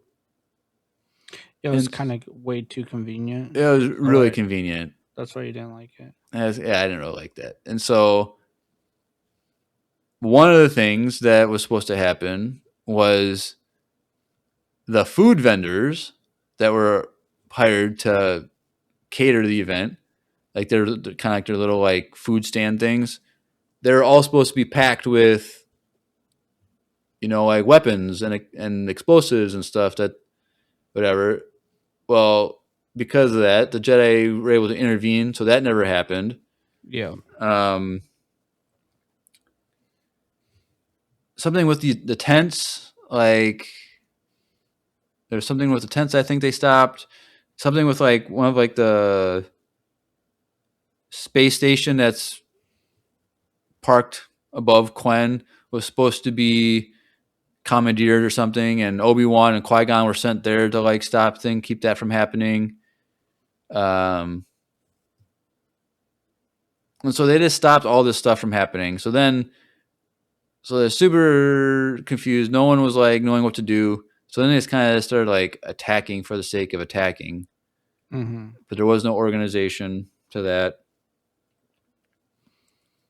But the plan fell through pretty quickly. Yeah. One cool thing was Appo, like back like 200 years prior, like made friends with these like giant sea creatures, and at one point, like this one sea creature was like stuck on the beach from like low tide or something like that, and he helped him, like Plo Koon and Saesee Tiin or whatever, helped throw water onto the beach so the thing could swim away or whatever. Mm-hmm. And at one point, Appo like goes into the ocean and like finds his friend, this giant creature thing, and he starts like swimming with it and like riding with it and then like connecting with it, and like had these ones like they're kind of like those Purgle space whales attacking in the finale of Rebels. Like they just all like came and started like jumping out of the water and like smashing into like the casino one. It sounded pretty cool. And they're just like hitting it and smashing it and sank it or whatever. Mm-hmm. I'm like, oh, that's pretty cool. And Celestia sees this ship like go down into the water, and she's like thinking like so angry, blah blah. Like, where did they hide this case? She's like, oh, I know where they hid it. Well, they hid it at the Jedi outpost. Like, okay, like they should have just brought it into space and like blow it up. Said the phrase, but whatever. Whatever. She goes there, tries to like. They didn't know what the phrase was, though, did they? Yeah, because it was the Jedi stand with you. No, I know, but did the Jedi know that's what it was? Yeah, because that's what Yaddle was saying. She's like, I know what the password is, and that's why they had Yoda say it backwards. Yoda say it backwards, or Yoda just say it. Right. Well, they probably told him on purpose. Don't speak English don't speak basic for correctly. Make sure you say it backwards. Because they made a comment earlier about how he talks and how it means something different, so, like depending on how you say it. So like they kind of set that up a little bit. So she goes to like bring like a comm link to put the next day, so she could just leave and then say the phrase. Well, when she gets there, Depa gets there too at the same time, and I was kind of confused. Like this whole like outpost thing is like has like a spiral like path going up that like you can't use like a speeder to use or something. I don't know. It was super confusing. And so like Zalastra leaves with like her number 2 in command, Burlog, and they're able to leave. But then she left Kyla back, I think, just to like make it so she can't leave because of the spiral path or whatever. You can't walk down or something. I don't know. So her and Depa are there, and Kyla's like, "Look, I can get to the case. Like it's in the small like crawl space or whatever. Like I can get there. I've done this a million times." And Depp was like, "No, we're not putting you in danger." Blah blah blah. And like they should have let her do it. Like this is like everything she's ever done. She can actually save the day. But it was like, "No, we're not doing that." And what do? They get like some like library cart, and they just like ride that down the hill. I just kind of pictured it like Indiana Jones in the temple, like not like it wasn't on a track, but I just figured it's a little cart thing that they're riding down the hill on. Yeah. Trying to chase after Zalastra. Something happens where like Zalastra and Burlog's thing shakes or bounces or whatever, and Burlog gets launched off the cliff and falls to his death. Like, oh dang. R.I.P. Because like he's like, we need to go back and save Kyla. Because like he was like, yeah, he was actually like trying to make sure Kyla was safe. yeah, because her and Burlog were kind of like became friends, kind of.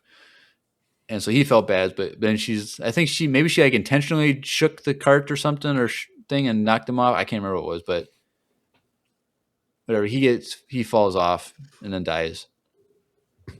And then she's like far enough away. She says the phrase, and she blows up the outpost.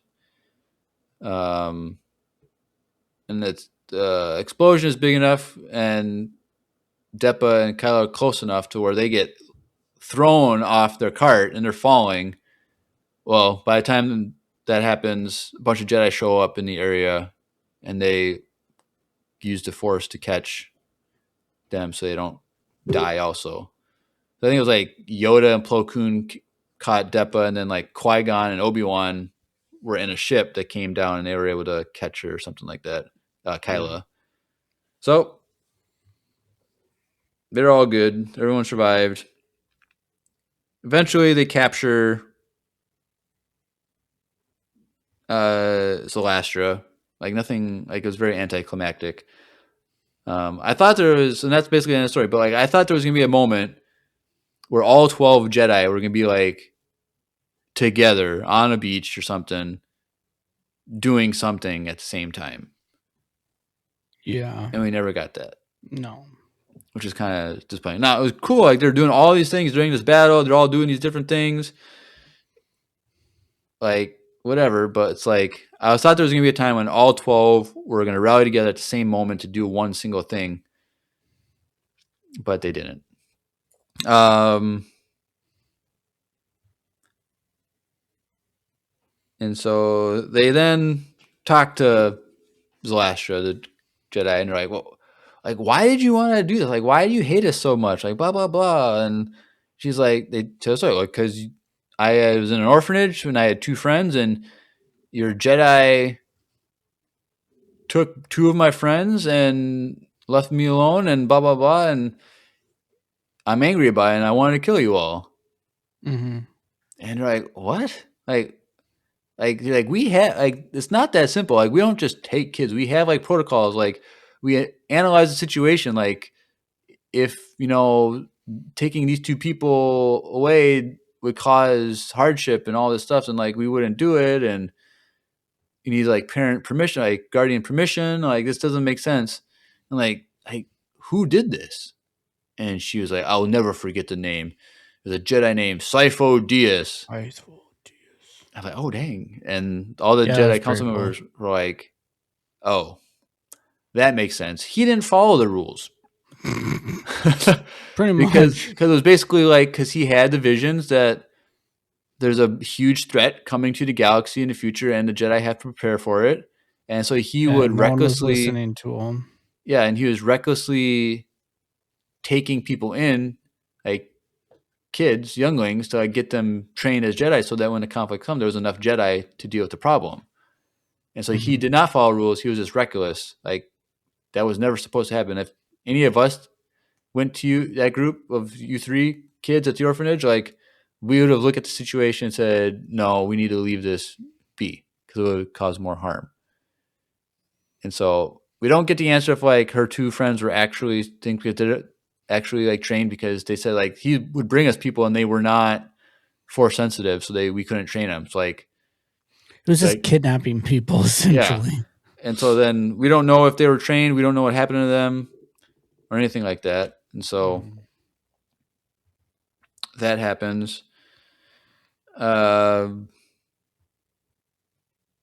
they say that they're not going to rebuild the outpost on Quen, but what they're going to do is they're going to make sure that Jedi regularly go to the planet and walk amongst the people so that the people have hope. Because like a lot of things, like they still had hope with that outpost there, but they like without that outpost, they feared that would be the last straw to like ruin the planet. So like, but having the Jedi there, for people to see it, would bring them a hope that things could be on the rise on Quen now that the pirate groups have been thwarted and all this stuff.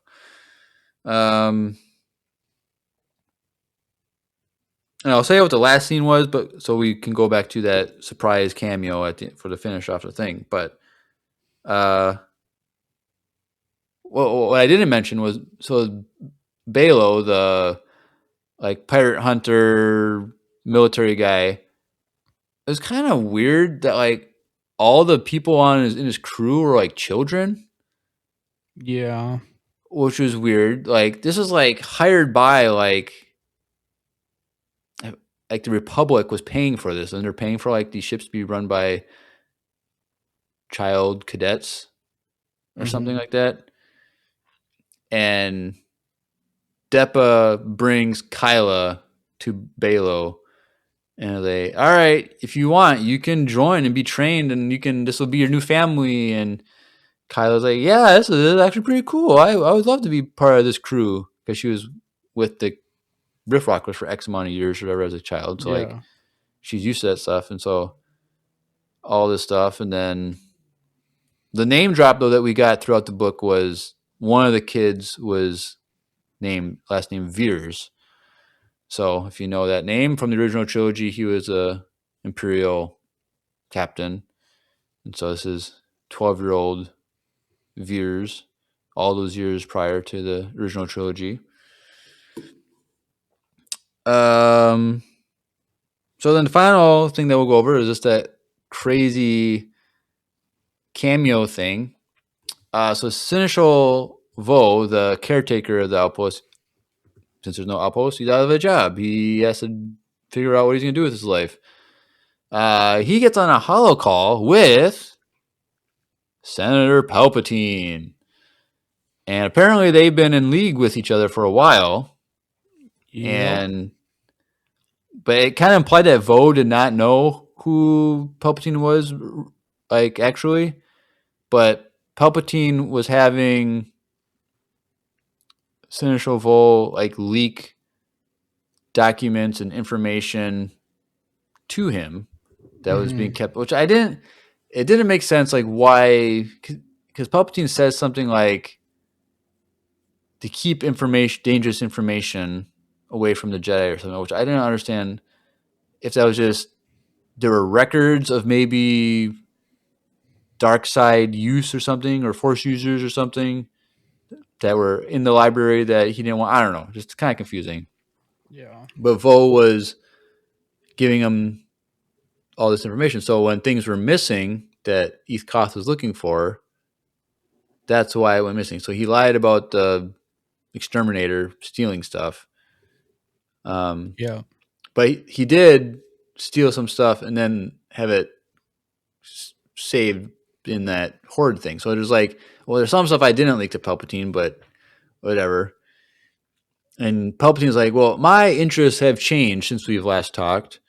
And he mentioned stuff about the Trade Federation and this and that. And Senescee Vol was like, what are you talking about? Yeah. And then someone, I think it made it really seem like he was like friends with Palpatine, but he knew that he probably wasn't supposed to like tell him all this information because then they say like well, I don't think they he's were like friends, but Palpatine was paying him off, or there's some it sort made of it seem like it incentive was that, like a quick. No, it really did make it seem like it was his like buddy. Like he wasn't getting anything out of it besides just a friend. why So when would, Palpatine was like, "Our like my interest has changed," and then you start mentioning like pretty much everything he was planning, he was like, "Huh? Like I'm so confused. Why? What's happening?" well, it just didn't explain clearly why, like what the information was that was being leaked. But I don't think they were like buddy buddy. I think because he didn't know anything ill intent by, because he was like, oh, it's just a senator. He needs this information. I think it was just like Vo trusted him as a politician, Yeah. but he never knew that he was a Sith. So when this is happening, someone comes up behind Vo on Quen, wherever he was Mhm. at, and it was a red-skinned Zabrak with tattoos, and it says that Vo was lifted into the air. I think it says something about a red lightsaber or something, and that's all we got. So Maul kills him. Maul kills Vo, but it was just cool seeing like Palpatine at this point is like almost all my pieces are in place, and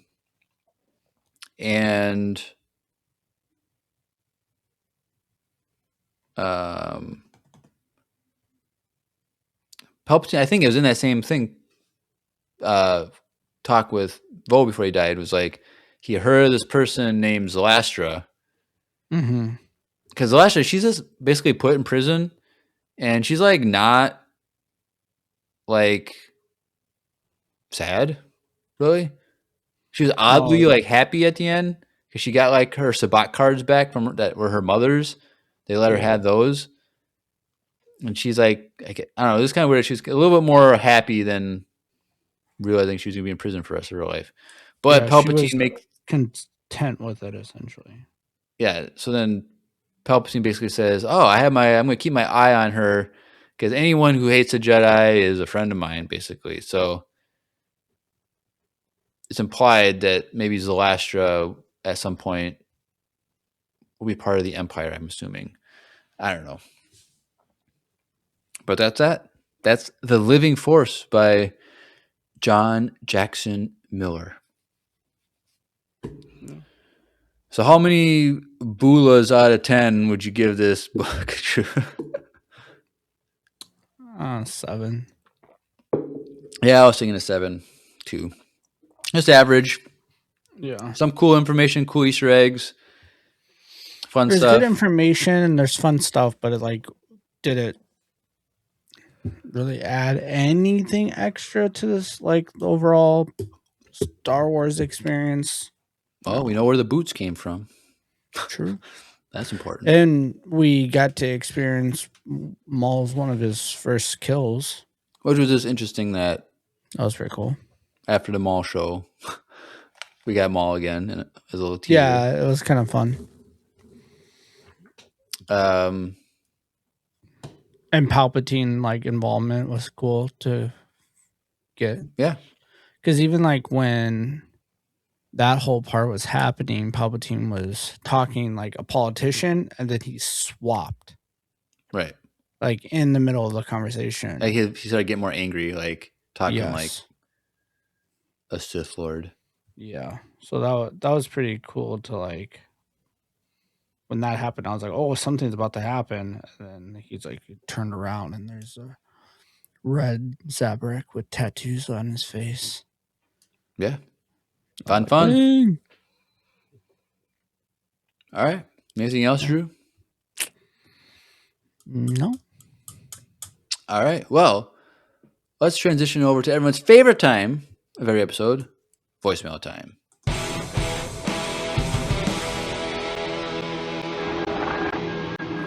It's voicemail time. All right. We got a bunch of voicemails. We got, is it 7 or something like that? So we got 3 from Shadrick. Now, he sent his first one that he sent was like, "Hey, I sent one last week and you guys didn't play it." I was like, "Huh?" Well, I went back and I missed his. So I'm not going to play the one that he sent calling me out. I'm missing that. So we're going to play the one from last week. We're going to skip the first one he sent, this week, and then we'll play 2 others that he sent also. So I apologize for Jeremiah's behalf. Yep. It's the first time I've missed one in a very long time. But let's take a listen to his final thoughts on the Mall show. So if you haven't watched Mall, spoiler alert. Spoilers. Also, go watch it. Wow, I've been really bad. I sent in voicemails. This one's a little late. I sent in a few last week, but I don't think I sent them in time, so I'm gonna probably just send one for this week. But I haven't listened to y'all's newest podcast episode yet, but I just want to give my quick thoughts. Episode 9 and 10 were amazing. They ended off strong. Are you freaking kidding me? The Inquisitor fight with all 3 of them was awesome in episode 9, especially when they all locked blades together. Like, that could have been a freaking poster. And Vader showing up, I literally stood up out of my chair or my couch, whatever, because as soon as I heard his breathing, that was such an awesome moment. And I genuinely felt bad for Riley, seeing his dad sacrifice himself like that. And Docu, I kind of seen that coming, but Riley's dad, I did not expect that. And I didn't notice this till I seen the internet a few days after, but I guess when Maul was dual wielding, like had lightsabers in both hands, he was straight up pulling the Star Killer pose. But wow, what a strong end. But yeah, can't wait to listen to the newest episode and hear y'all's thoughts. All right. Thank you, Shadrick. Yep. Those last 2 episodes were quite amazing for all the reasons you mentioned. But like I said, in that breakdown, which you hadn't listened to yet, Lawson still alive. There's no way he's dead. So No. he didn't sacrifice himself yet. All right. Well, let's listen to his second voicemail. Let's take a listen. Oh, and Jeremiah, since you're so interested in Lord of the Rings, God, I really hope you watch those movies. After the Mando movie comes out, do you guys plan on watching them soon after, or how long do I gotta wait? Because I'm really curious on what your opinions are in these movies. I personally think I love the prequels, but for example, I think the Lord of the Rings movies are better than the prequels. I'm comparing them to that because they came out around the same time. The first 3 movies was 2001, 2002, and 2003. And they just age amazingly because, one, I think they used actual, like, replicas, kind of like the original trilogy, and they incorporated CGI into it. So it ages a lot better, in my opinion. They're still some of my all-time favorite movies. And, interesting fact, the character Smeagol, they plan to make him all CGI in the movie, but after seeing The Phantom Menace, seeing Jar Jar's mocap and how good he looked, they're like, let's just make a mocap. So, if it wasn't for Jar Jar, we wouldn't have got the Smeagol we got today. I thought that was pretty interesting. But, yeah, how soon do you guys plan on watching these movies? I would love to hear Jeremiah's opinion on them. All right, thank you, Shadrick. Hopefully, sometime next month, we can get that first movie up for Patreon exclusive. And I just found out today that tomorrow there's going to be a trailer for Avatar: The Last Airbender season 2 on Oh, yeah. Netflix, and apparently it's coming out next month. Oh, Yeah, it's like June Wow. 25th or something. Which is weird that they announced the trailer with the date when usually they have the date in the trailer. But Yeah. so we did season 1 review. We'll probably do season 2 then also for a Patreon exclusive. So we got to figure that out because we'll probably do like one thing a month.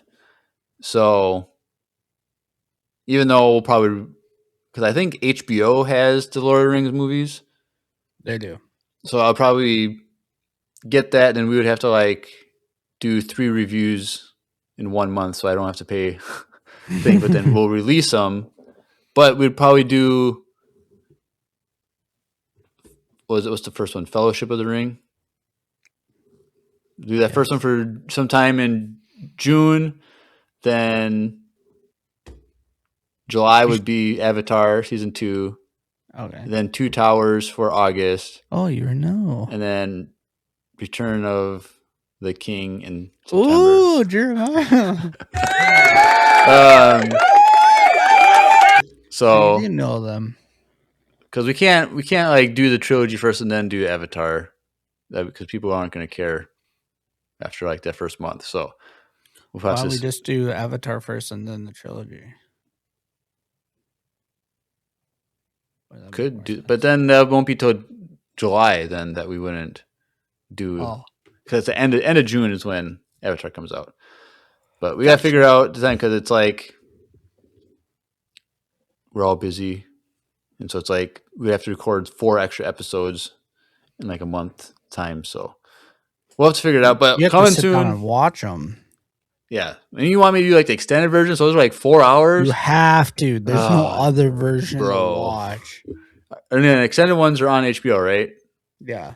And there's no way I can like watch the theatrical one and pretend like I know what I don't happened. even know if that one's on HBO. I know the extended one is on HBO.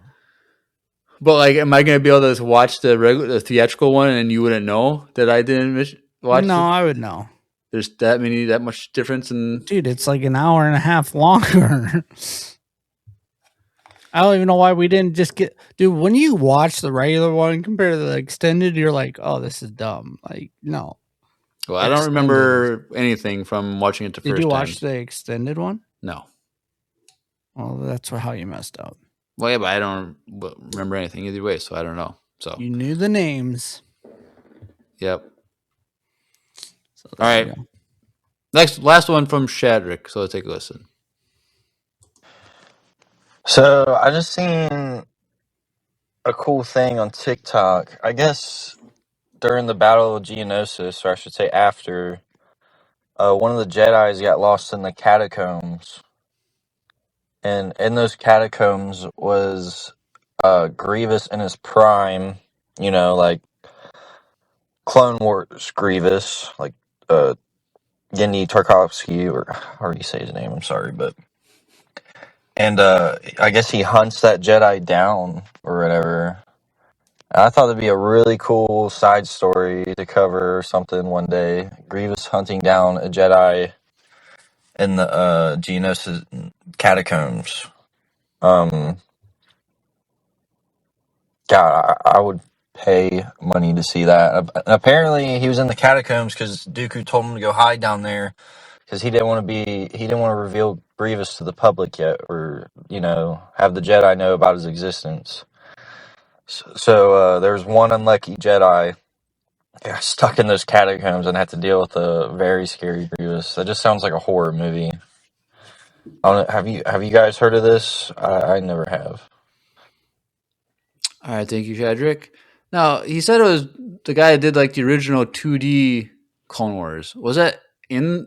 He said he heard about this on TikTok, but was that one of the things that was in that original Clone Wars animation. Yeah, like the original one. Right. So then, Shadrach, then you would be able to watch it on Disney Plus, right? I think Is that so. all is that all that stuff on Disney Plus, or is that? I know when we did our review, wasn't that on YouTube? When we did our review of the original? Maybe. But I Let thought me that's see. all on Disney Plus now, isn't it? I think it is. I gotta look it up. So I'm Shadrach, looking it up right now. it might be on Disney Plus if it came from that. I can't remember. It's called Clone Wars. What is it? It's like virtual or Oh, it's 2D micro series. yes. So one's an hour and 10 minutes, one's an hour and 4 minutes. So I don't know which is which, but I think it's the first one is when Dooku.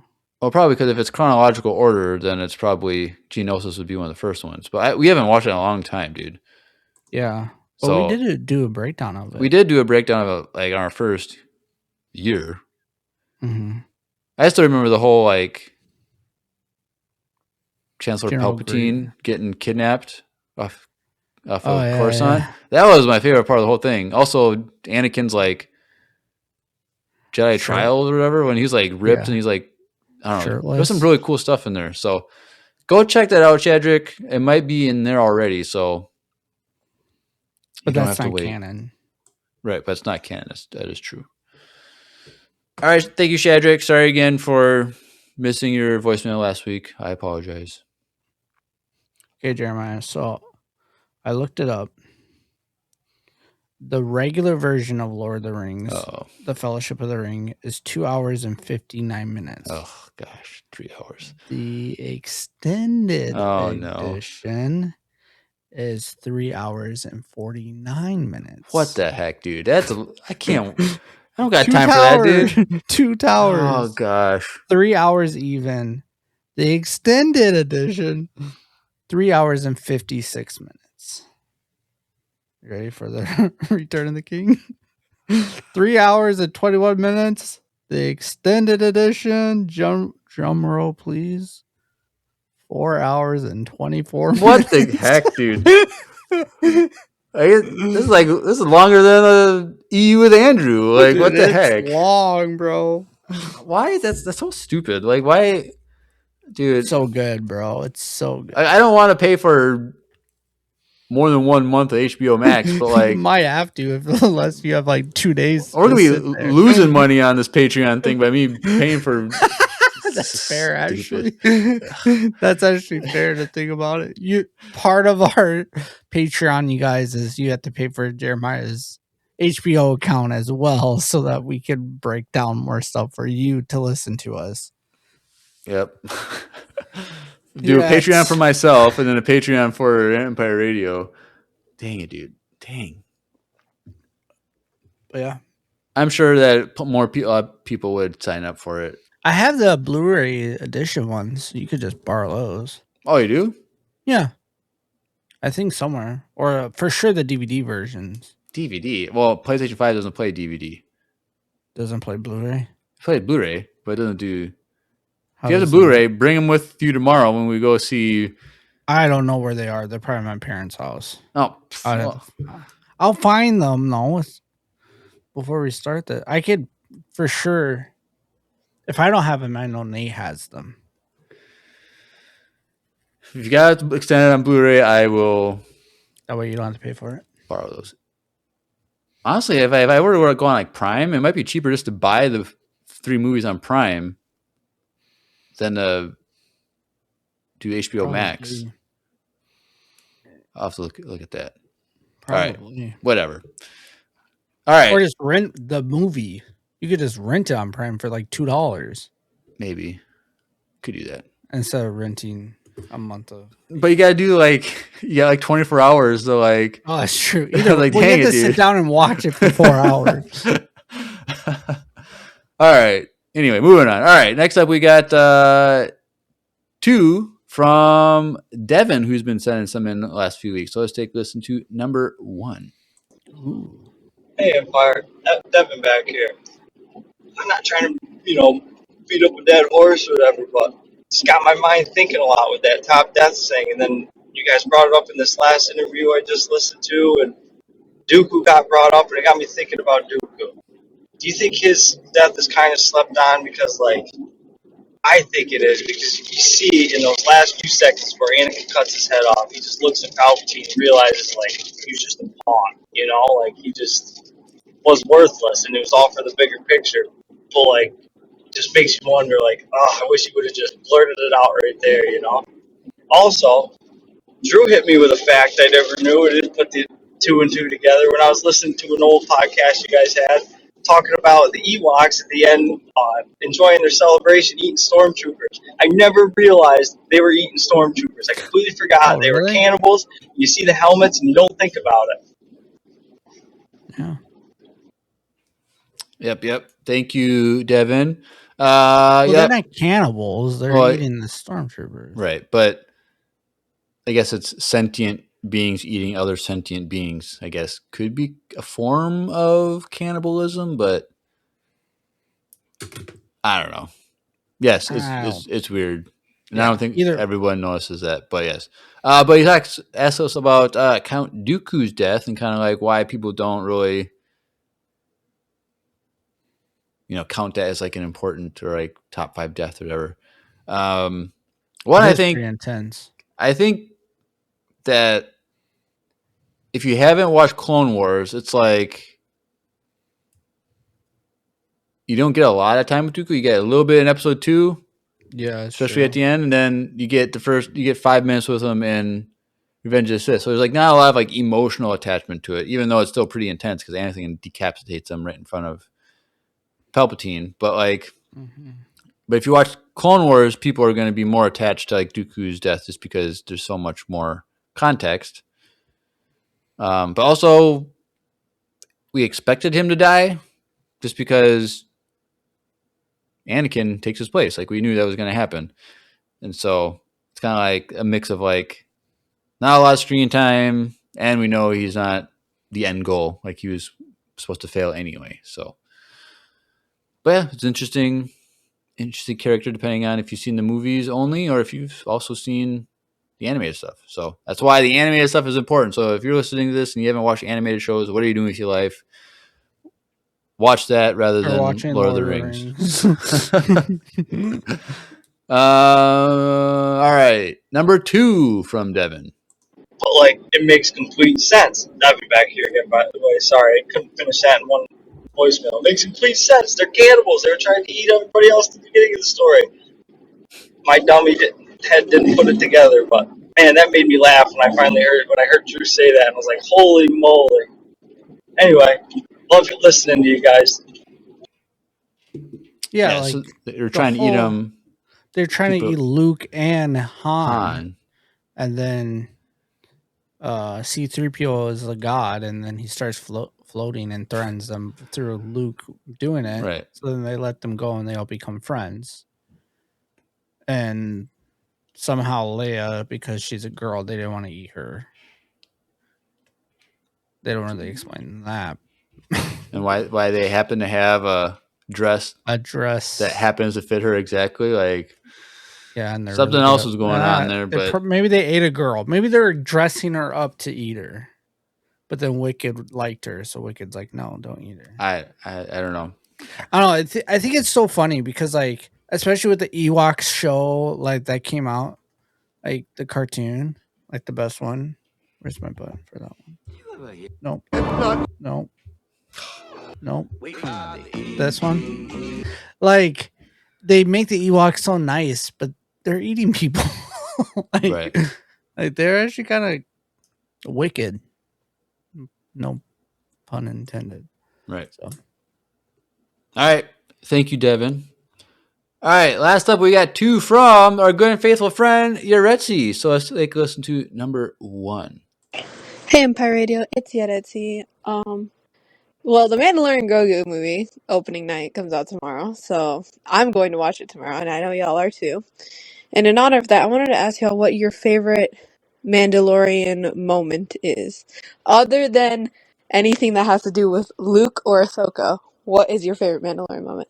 Mine personally is the ending of season 1 because, first of all, it has one of my favorite Star Wars songs in it called "The Baby" by Ludwig Gorantz. I don't know how to say his last name, but I love that song so much, and I love the ending of season 1. I can't say anything about the Darksaber moment because the first time I watched The Mandalorian, I knew nothing of what the Darksaber was. And then when I watched it and I knew the lore, I had already known that the Darksaber was going to be in it, so it's kind of like Oh, it was GG. it was like just there. Anyway, yeah, that's the question I had. Bye. All right. Thank you, Yoretzi. So favorite moment, but can't be with Luke or what do you say? She said Ahsoka also. Um, Does it have to be with Mando or just a show? from The Mandalorian, the show. So I would say for me, the season 1 ending with the Darksaber. I still remember Drew and Yeah, I was that at his house. was We were the watching the best. finale, and I jumped up, hooting and hollering, and super crazy. Couldn't believe it. Yeah, that was a good part. But I know my also, favorite though. season 2, episode 5. Anything from that whole episode with Ahsoka in it, but True. it was just a very good episode. I don't know, Drew. What do you think? Besides the Luke thing in season 2, which is some of the best Star Wars ever.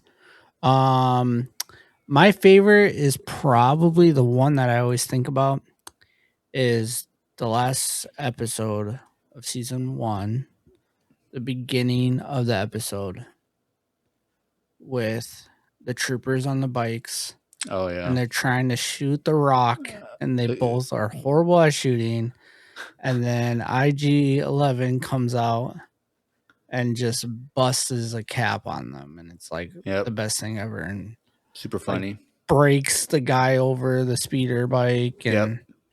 that whole thing was so funny and so well done. And the director of that episode was supposed to get his own Star Wars movie, and that never happened. What was it? Which one was that? That was the one that what's his name? Taika Waititi. Oh, That was his episode. oh, that's right. And after that, they announced that he was going to get his own movie. That's officially been canceled. I'm pretty sure it's been how many years? I don't know. 2019. That's when that season 1. Yep, 2019. Yeah. Well, you remember, dude? The Mandalorian episode 1 dropped the day Disney Plus dropped. Yeah. That was a cool moment in history, not gonna lie. I remember first thing that morning, I turned Disney Plus on and it was already crashed. Yeah, I remember that too. I couldn't get in. So I was like, and it's like you and Josiah were coming over to my place that night to watch it. I was like, watch it. I hope that they got this figured out because we got to record our first ever episode breakdown for the Mandalorian podcast back in the day. Yeah.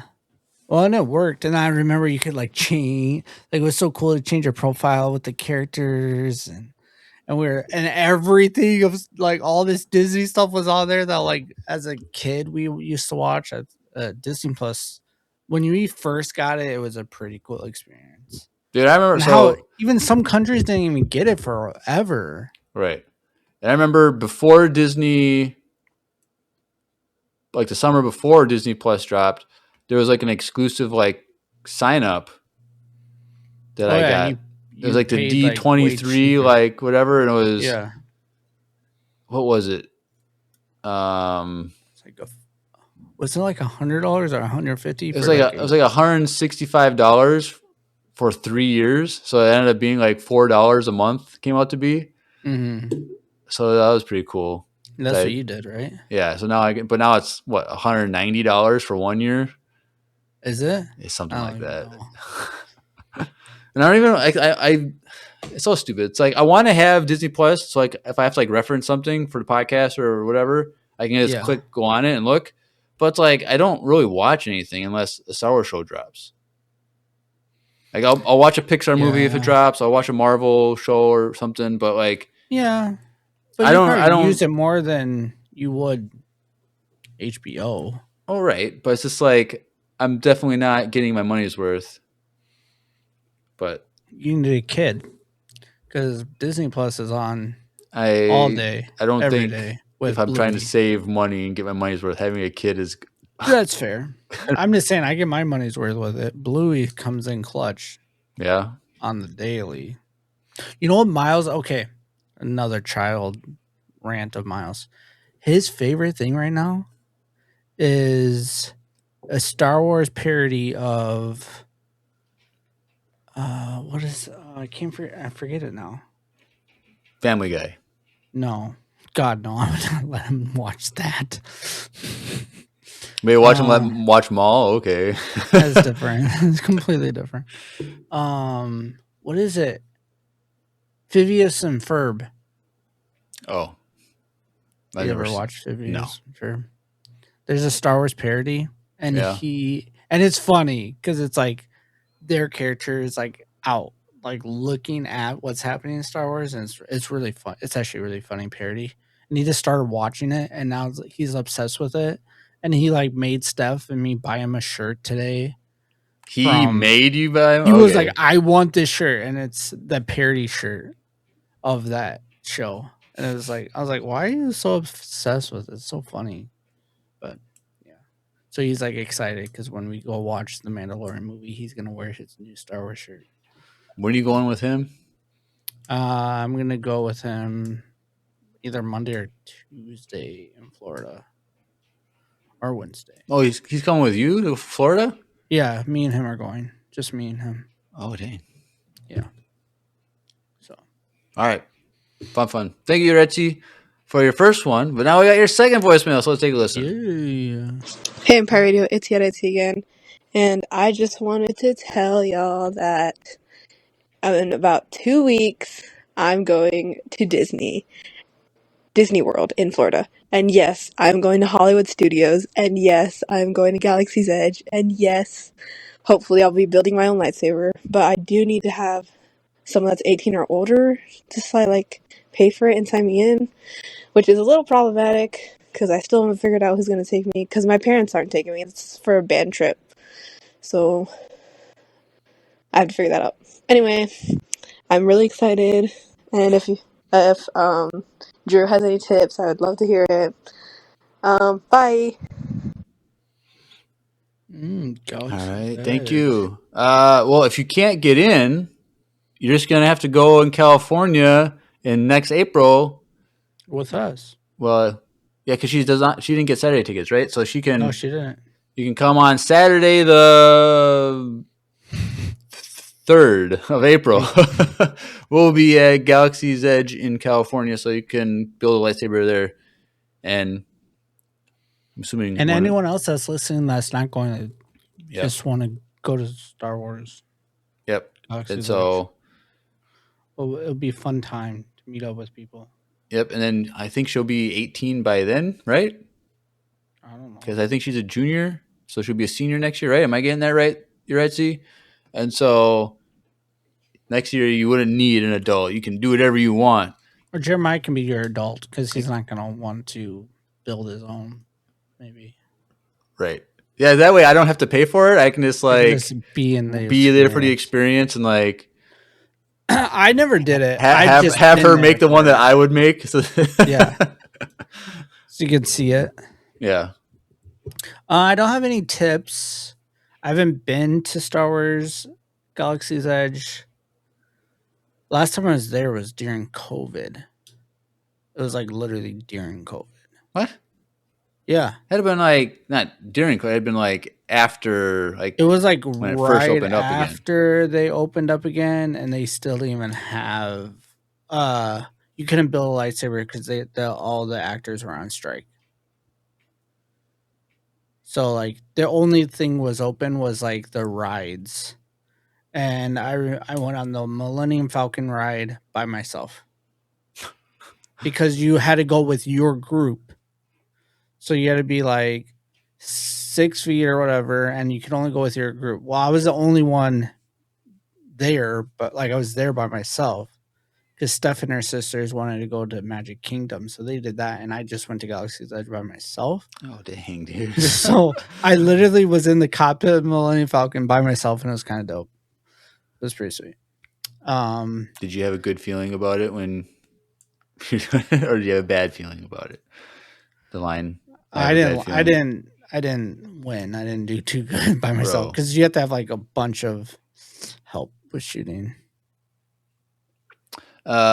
Will in the chat says, if you don't care about the pre-show, the Rise of the Resistance ride has a single rider queue and it's not too long. And the pre-show's kind of well. Wait, Will, is the pre-show that reveal after you get out of like that ship? Because if that's the case, that you kind of want to go see that because that's pretty dope. I don't know. Because they open it up and there's like a full fleet, like a bunch of troopers, and it looks super real and it's really cool. You Fun. kind of want to make sure. It's Oh. that ship. It's the pre-show. Yeah, you kind of you do kind of. The pre-show is pretty cool. I highly recommend the pre-show though. But yeah, you could do that. She says, also, I think the Smuggler's Run has Grogu right now. Oh, I know that they're switching everything to the new. New Muppet ride also.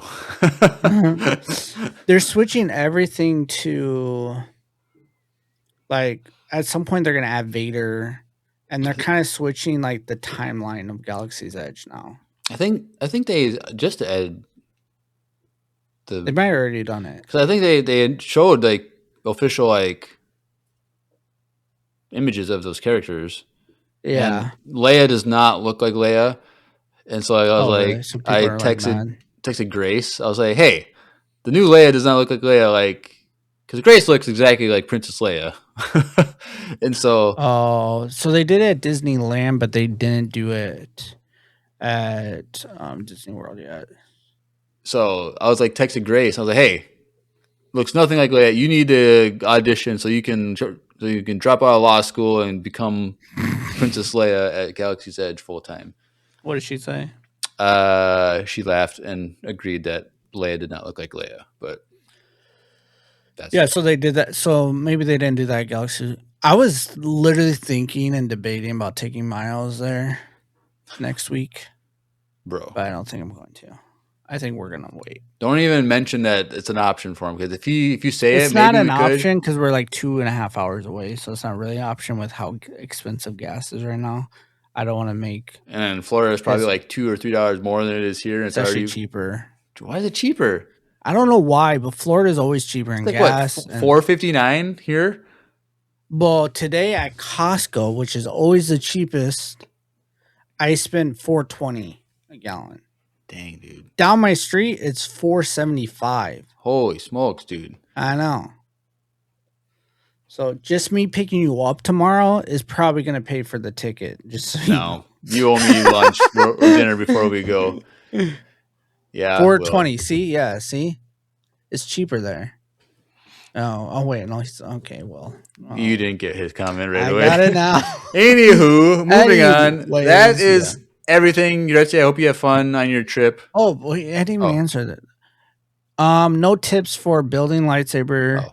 Just kind of look at some examples, I would say, before you do it, so you kind of are more. And you can look at like all the Yeah. different parts and stuff. too. Yeah, you can. Online. So that way you can kind of like prep what your idea is before you're just like there and you're overwhelmed. Right. Like, pick kind of what you want. And yeah, the experience is cool. I've never actually built my own, but my brother-in-law did, and I watched him and recorded him doing it. It was pretty fun. So, and if not, we can always do it. Hopefully you can come to Disneyland and do it with us then. Because if Jeremiah doesn't build one, I'll probably build one because I never built one. So Right. we'll figure it out. All right, fun. Well, that's everything we have tonight. So the Living Force by John Jackson Miller and voicemail is all done for tonight. So let's go over some socials and get out of here. So if you want to get connected with Empire Radio, go into the description below, links.co/Empire Radio, link spelled 2 I's. Click that landing page for everything Empire Radio, and you can follow us on Facebook, Instagram, YouTube, Twitch for live streams. Join the Discord.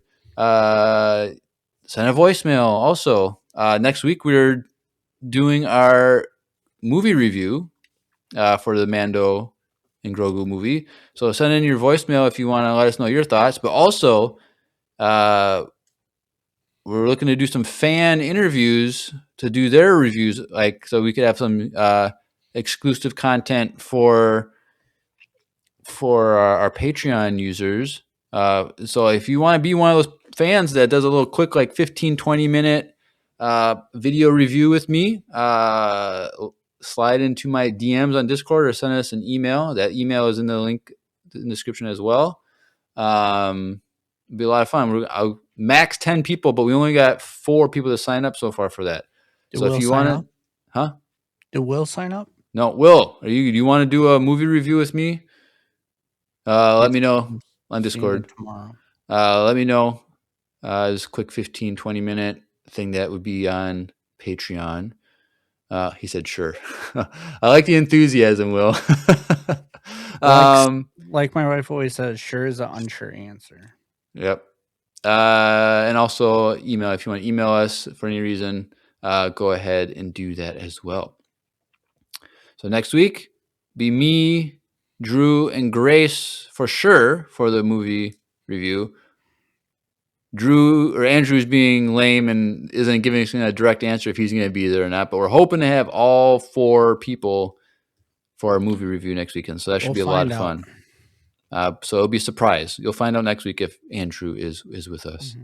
Mm-hmm. And quick, no live stream on Twitch next week. It's going to be on Discord. Well, that's right, because Drew is be recording from out of state. Yes. And so his setup for Twitch is not going to be available. Yes. And it's going to look different because I'll be in a different room. But different room. All right. All right. Fun. Well, you've been listening to another booktastic episode of Empire Radio. I'm Jeremiah. I'm Drew. And may the Force be with you. Always.